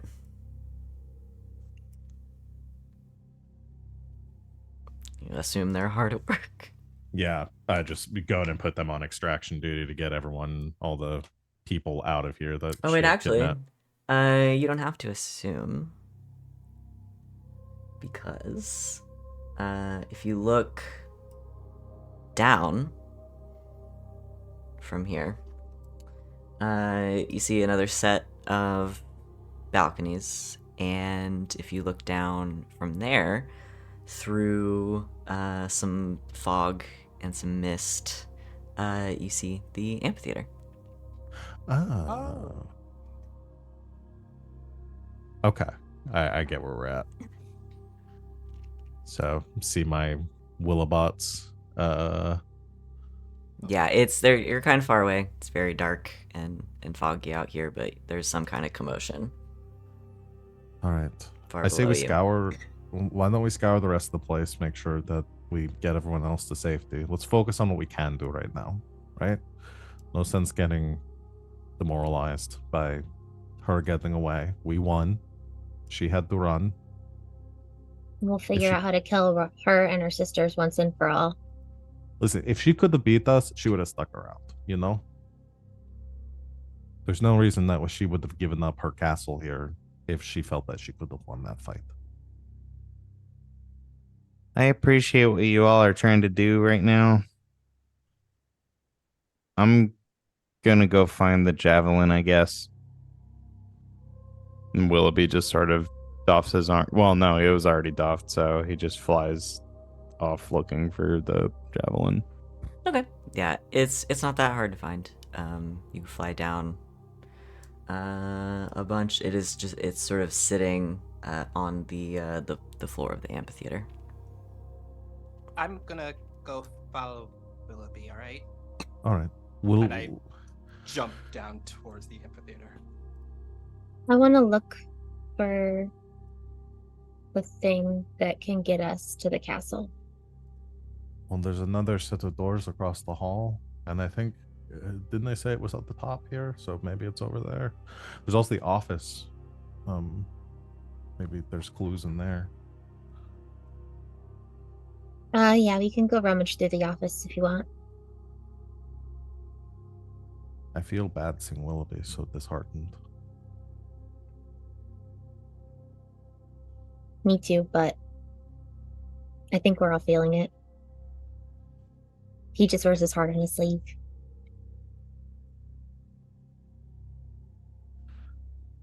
All right. Good news is no giant mech. I Yet. guess. Yeah. I guess I say good news. I was disappointed, but I look forlorn at the pieces of the device that of the ornithopter. And yeah, I think want to go investigate the office before we head to check out the rooms we haven't been in. Okay. I'm just determined to find this this whatever they called it. I don't remember what it was called. The way to get the belfry. Yes, the belfry. That's the word. Yes. I send Gadget to follow Damian and Willoughby with the order to come back and find me if something goes wrong. Okay. Let's go down into the amphitheater then. Willoughby Wanderfoot, Damian and Gadget pretty close behind. Willoughby, you fly down. It's easy enough to find it. Pretty much just dropped straight down onto the stone floor of the amphitheater, which is currently in a little bit of chaos, as the Darklings and the Goblins down here are now faced with several Brigandocs in mech suits. There's no fighting, though. I mean, they don't seem to be engaged in any kind of like violence or anything. It's just a lot of confusion and a little bit of fear, as a lot of the people in Motherhorn have come to fear strange mechanical contraptions they don't understand. So that's sort of what you're faced with down here. Does Willoughby do anything? And just to be clear, all of them in a mechanized Willoughby's voice are saying things like, stay calm. I'm here to help. Oh, it's turned into the Avengers movie with Age of Ultron. Yeah. Oh, gosh. It's Age of Ultron. I think Willoughby picks up the javelin, sort of takes a look at all of the mechs and everything, and just thinks to himself yeah, they're all doing the Willoughby thing, so I can take a break right now, and just sort of flies back. Damian hurries over to Willoughby before he flies back. Mm. Hey, you okay? No, not really. Yeah, just tired, but I will be okay. I know we're all probably feeling the same way. Damian sits down on the floor next to Willoughby and leans back on his arms and takes a sigh.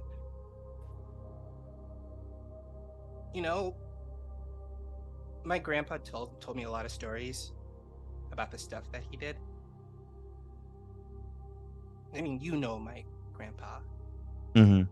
And he did a lot. He was a big hero in his time. And he told me stories where sometimes things didn't go the way they expected. Kind of like this. We won, but it doesn't feel like we won. Mm-hmm. And it kind of been feeling like the entire time we've been here is that we won, but it didn't feel like it. Yeah, well, I mean, because so many people are losing. Because our winning is beating somebody up, telling them, don't do this again, and then they do it again. It's, I don't know, are we really helping? Should,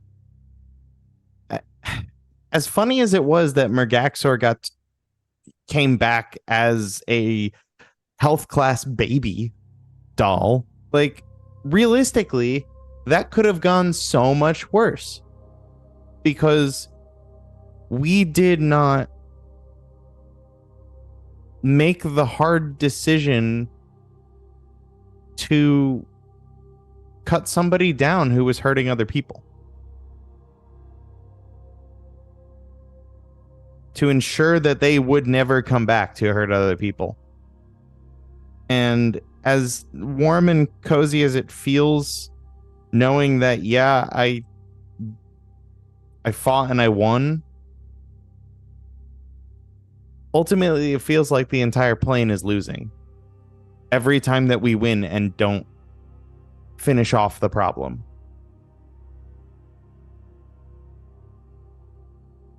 It really feels like that. That's what we have to do then. I mean, let's be honest, we're kids. What we're doing is like what adults do. Yeah. We're making big choices that adults make, like morality and mortality is kind of in our hands at this point. And it's decisions we never thought we'd have to make as kids. But here we are making those decisions now. And I think that's what Strixhaven kind of prepared us for. Mm. That we would have to make these big choices when we're fought to this kind of situation. Because Strixhaven has pretty much trained us well and taught us well that, yeah, we should show mercy to people. Yeah, we should give them a second chance or a chance to avoid fighting altogether, but sometimes there are people in the world that are just pure evil. So, I guess we should really be asking ourselves, are we ready to kill her and her sisters? And I'm not talking about like beating her up. I know, I mean, we're gonna have to kill these witches. Have I ever talked to you about the oath that I took as a paladin? No. It kind of boils down to 4 tenets, essentially. Actions over words, challenges are but tests, hone the body, discipline the soul. Ultimately, the Oath of Glory is about glory through or success through deeds.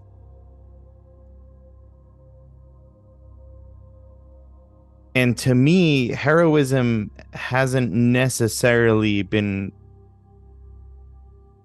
I don't know, like I don't see killing somebody for wrongdoing as a glorious deed. I see disciplining somebody and protecting people and I don't know, just standing up for what's right, but it's starting to feel like that's not enough. Like that was some fairy tale schlock that I was sold. Like that feels blasphemous to say, but like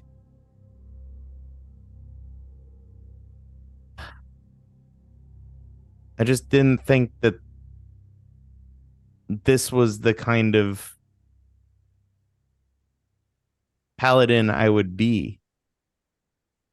I don't want to be somebody that kills for a cause. I don't want to be somebody that just forces his will upon people. I don't know. I just wanted to help people. You know, and you're right. That is a great code to live by. But I think when it comes to being a hero and doing the right thing, you give people chances. You only give them so many chances. We have given these 3 chances. Heck, we even gave old Slackjaw 2 chances. And they turned it down. Don't think of this as that you're imposing your will onto someone and beating her up and killing these evil things because there's no other option, I guess it's like we're doing this because our hands were forced. Because we can be the people who discipline, we can be the people who judge people, but that can only go so far. Sometimes you just gotta say, hey, you ran out of chances, and this is the consequences of what you chose to do.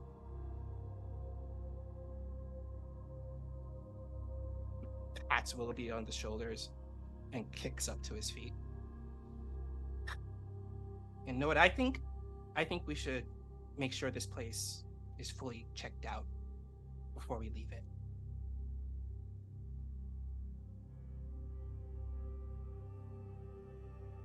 Yeah. Okay. You're a good person, Willoughby. No, you're not a good person. You're a kind person. Anyone can be good, but you're kind, and we need more people like you. I'll give Damian a hug if he'll let. If Damian lets me. I'll give Willoughby a hug. Thank you. That's what best friends are for.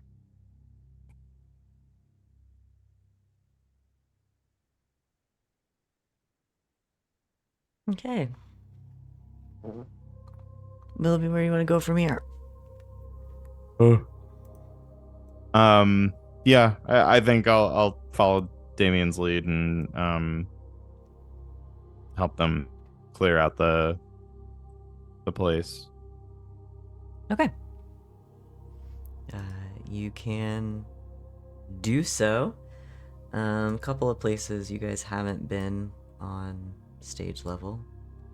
And as you wander up the stairs from the amphitheater, you guys would find yourself in more prop storage. And there's some fun things in here that we can talk about. But we're almost out of time. So before we do, I want to pop back upstairs to the second level of the tower.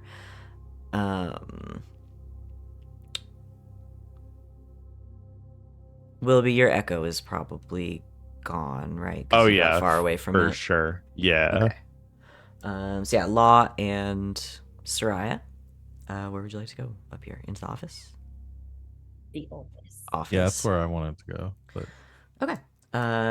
Yeah. So you guys, you leave the balcony you were on, head back across the hallway and through the door that Willoughby's echo threw open, and you find yourself in a little room here that does also lead out onto basically an identical balcony on the other side. In this room, however, there are a lot of things. Okay. Bottles filled with crackling lightning line the wooden bookcases along the walls of this chamber. An open archway leads to a stone balcony that overlooks the amphitheater below.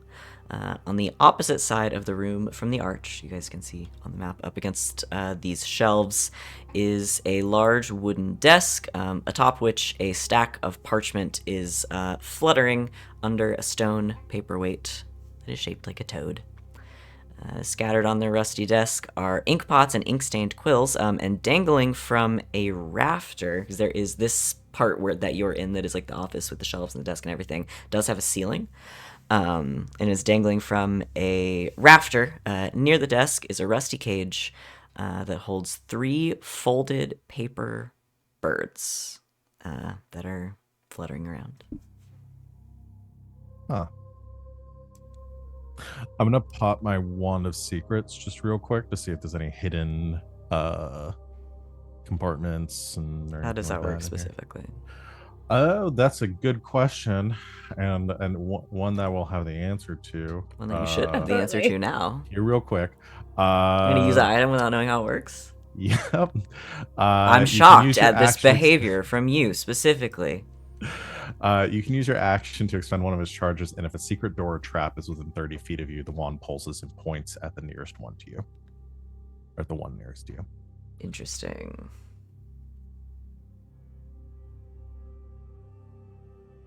Okay. Yeah.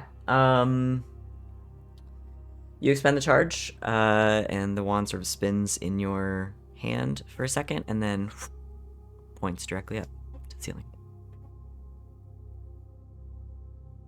So can I see anything on the ceiling? Or is that where the cage is? The cage is hanging from Okay. part of it. The ceiling is essentially like a bunch of loose boards. Interesting.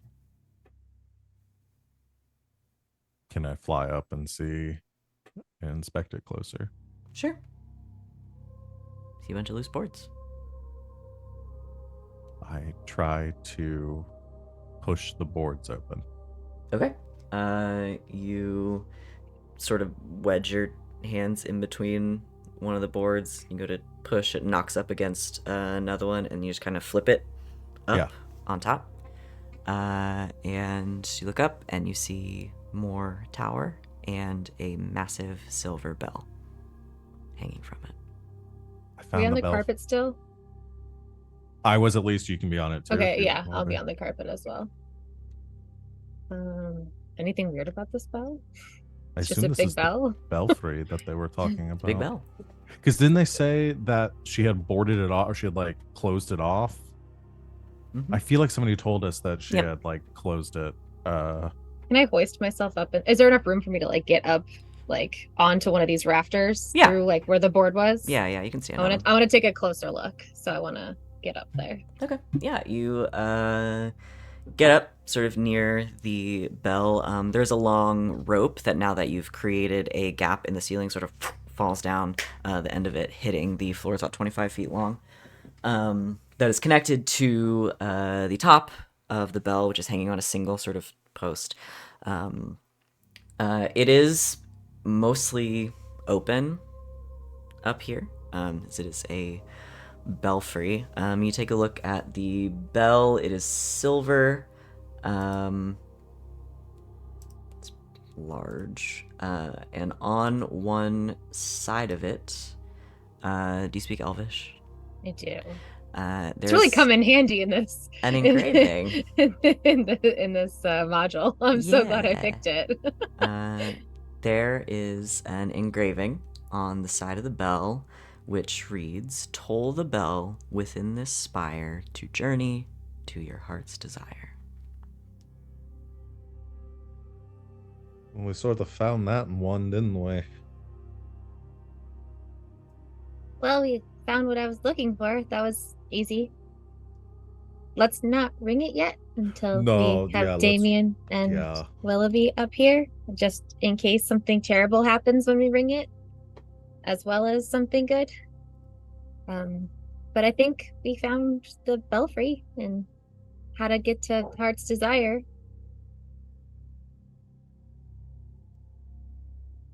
All right, well, let's put the pin in that and see what else we can find here.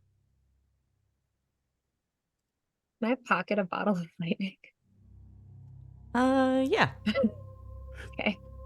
Uh, I don't know why. Yeah, I just want yeah. one. I want a bottle of There's a lightning. bunch. and that was like 30 feet above me, right? Or how far up The was that? ceiling? Yeah. Yeah, it's about 30 feet up. Okay. And the rest of everything in this room would have been closer to me than the ceiling. Yeah. Okay. So I can guess that there probably wasn't a trap or a secret compartment somewhere else in the room. Okay. Then yeah, I was just gonna root around and see like what's on the desk or get Okay. any more clues. Yeah, you guys root around in there. I'm sorry, looking at the bell. Damian and Willoughby start to make your way around the rest of the stage level, which we will get to both of those things next time. So we are at the end of our time today. I can't believe we just Pocketing accidentally I'm found pocketing 2 bottles of lightning. the bell. I don't know You why. didn't accidentally find it. You looked. I didn't expect the false ceiling. That was pretty cool. Yeah. I don't know how we would have found that without that wand, though. I don't know. Would have to look really good. I didn't think that the wand was going to point us there. I was just like, oh, maybe the desk is trapped or something. That's really funny. You did it. Nice. Yeah, so we'll explore the rest of Motherhorn, of which there's not a whole lot left, but there are some fun things. If you guys want to take the time to go to them. And that gives you some time logistically to talk about what the hell you're doing with everybody that's in this place. Because there's a lot of them. So Yeah. many people. So, yeah. Woo, thanks everybody for hanging out. Thanks for playing today. Thanks everybody in chat for being here. Let's go around and do stars and wishes. I won't call on people. Whoever wants to I'll go can first. I never go first. Okay. My star is going to go to Willoughby for Crisis of Faith, Willoughby, for the beginnings of Dark Willoughby. He's so sad. The chat said it, and I'm just going with it. Vigilante. I'm again, like I was talking about it in the chat, like we've made these decisions for different reasons, and us deciding to let them live and all that, and you know, I talked about my desire just to pure chaos, wanting to see what it's like when the three of them get together, but putting a lot of more like context on that and like the ramifications of those actions and that sort of like reckless good doing that we've been engaged in over the last several dozen sessions is kind of coming back and putting in context to that and seeing how that's affected more lawful members of our party is really interesting. And I feel so sad seeing Willoughby upset, but it's also fun to have that little bit of tension there too. So really good. And then I mean, obviously, well, I won't do that because somebody else might have started, but Willoughby's had some really awesome moments today, and that's just one of them. So that's my star. My wish,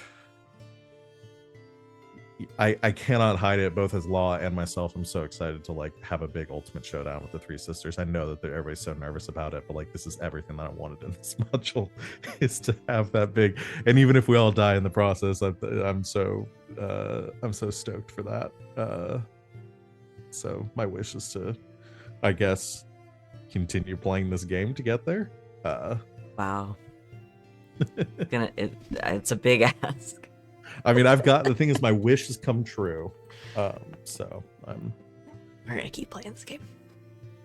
even if it's hurt my friends. Best I can do is roll a die.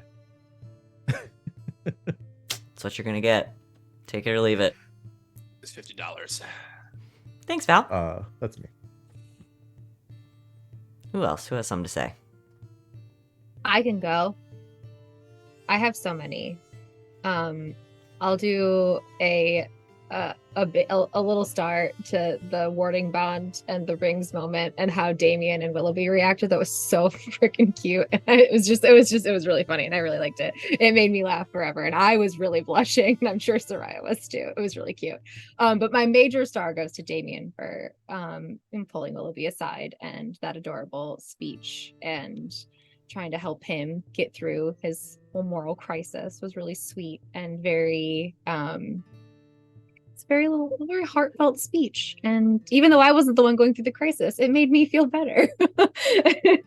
I really liked it. It was great, and I liked all the personal anecdotes from Damian today, especially the in the middle of combat, sitting down and like reliving a moment of fear when he was with his grandpa in the woods. I a lot of great things from Damian today, and I really liked it. So thanks for all of those, Wally. I like the insight into Damian as character and getting to dive into him a little bit more and see what makes him tick. And I liked watching him be really supportive of Willoughby. I thought that was really sweet. And then my star. Oh, sorry, my wish. I already did my star. I did multiple stars. My wish. don't know. I'm terrified about this epic showdown now. But I am. My wish last time was to jump into that that terrible see where we end up portal. All right, the beacons. Yeah, the beacons at some point. I think that would be a funny thing if we end up getting back there at some point. But I think now that we have a way to get to Heart's Desire, we don't really need that for to get there, since we found the belfry accidentally. I'm gonna say my wish is going to be for us to have a cool like way to get to Heart's Desire. Like, I'm sure that there's like, you ring the bell and like something happens, but I hope it's like a really cool, like epic like little like cinematic send-off type of a thing as we like do this, like, however we get there, little cinematic moment of something cool happens and we get, whether it's teleported or carried or I don't even know what, some little fun puff of smoke and we all just like end up in the middle of an epic battle. I don't know, just something fun. Only one way to find out. I kind of want it to be spooky too, like when we get there, because the way that Endelyn like described like what our souls will be the only light or something in the place, I don't know, it just really freaked me out. So I'm thinking this place is gonna be really spooky. So that's my wish, is that it is a little spooky. Glad that was effective because I spun that whole thing off the dome. Oh yeah, okay, I didn't know if that was written into the module or if that was all you, but it scared the shit out of me. I had to say something creepy. So yeah, no, that got me good, and I'm still thinking about it, obviously. So yeah, I hope that at least when we get there, it's like really I have very little spooky. recollection of what I actually said. Well, that one stuck with me, so I hope that once we get there, it's a little spooky. Okay, that's my wish. I've never done anything spooky, so I'll try. Thanks, Rach. Not once. Not once in your entire life. Never. I can give it a go. My star goes to underrated moment in combat. Shout out to Val for trying to do the eclipse thing. I really did for a hot second think that was going to do something. Just because you guys didn't see any outward I signs know. it didn't I was do just something. like, I think it's got to be a very specific know. moment. I think I it, was the hoping... way the fan's face was when it happened, I was like, ooh, maybe we just didn't do it at the right moment. I am very sorry if my attempt at Willoughby interrupted whatever effect it had, but my friend got hit for a lot of damage and I was pissed. No. All the pieces were in place. Okay, interesting. It was not interrupted is not, it's not what I would say happened. Okay. And then my wish is for obviously I don't want it to come to fighting 3 hags at once, especially considering how this fight went, but I kind of want to have a boss fight with all 3 and have a like super cold moment where we kill one of them in front of the other 2. Be like, bro, we're done fucking around. That would be frightening. So you don't want to do it, but you do want to do it, is what I'm getting. I don't, but I do. Okay. But I don't, but I do. I really do.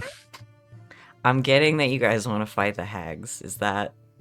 Am I reading too much into that? I am... Uncle Rob is pissed. Oh, shit. Well, thank you, Rob. Yeah. It's me. Yeah. Oh, okay. My star, I'm gonna... I mean, we only said all the Willoughby moments, but I have to give it to Van for, oh, boy, that was such a stressful fun first half of this. Like, my palms were sweaty. Everything was, Knees I weak. was just knees weak. After dark Mom spaghetti, spaghetti. so it was wow. It was really, really great. And so that's my start. Thank you so much for just Those making deaths, though.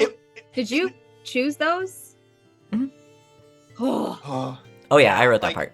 and it wasn't even like the combat that was like the more stressful part.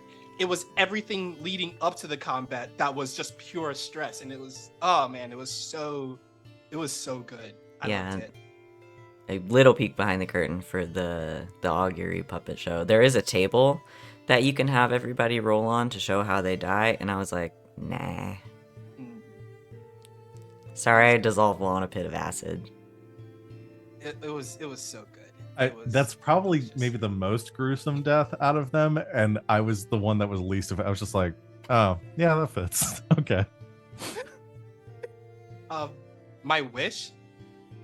I mean, yes, I pretty much echoing what everyone else says. Like, yeah, we're gonna have this really epic battle with the 3 hacks. That's gonna happen.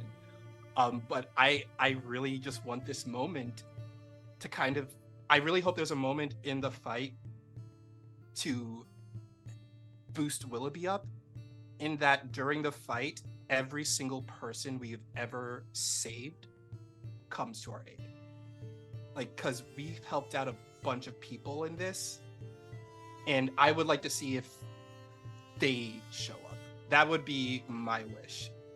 And I feel like that is like one of those things that would help Willoughby, maybe. But yeah, that's my wish. Got it. You want portals. Yeah, I want the portals moment, and I want the scene from Spider-Man 1, like, yeah, you mess with New York, you mess with all of us.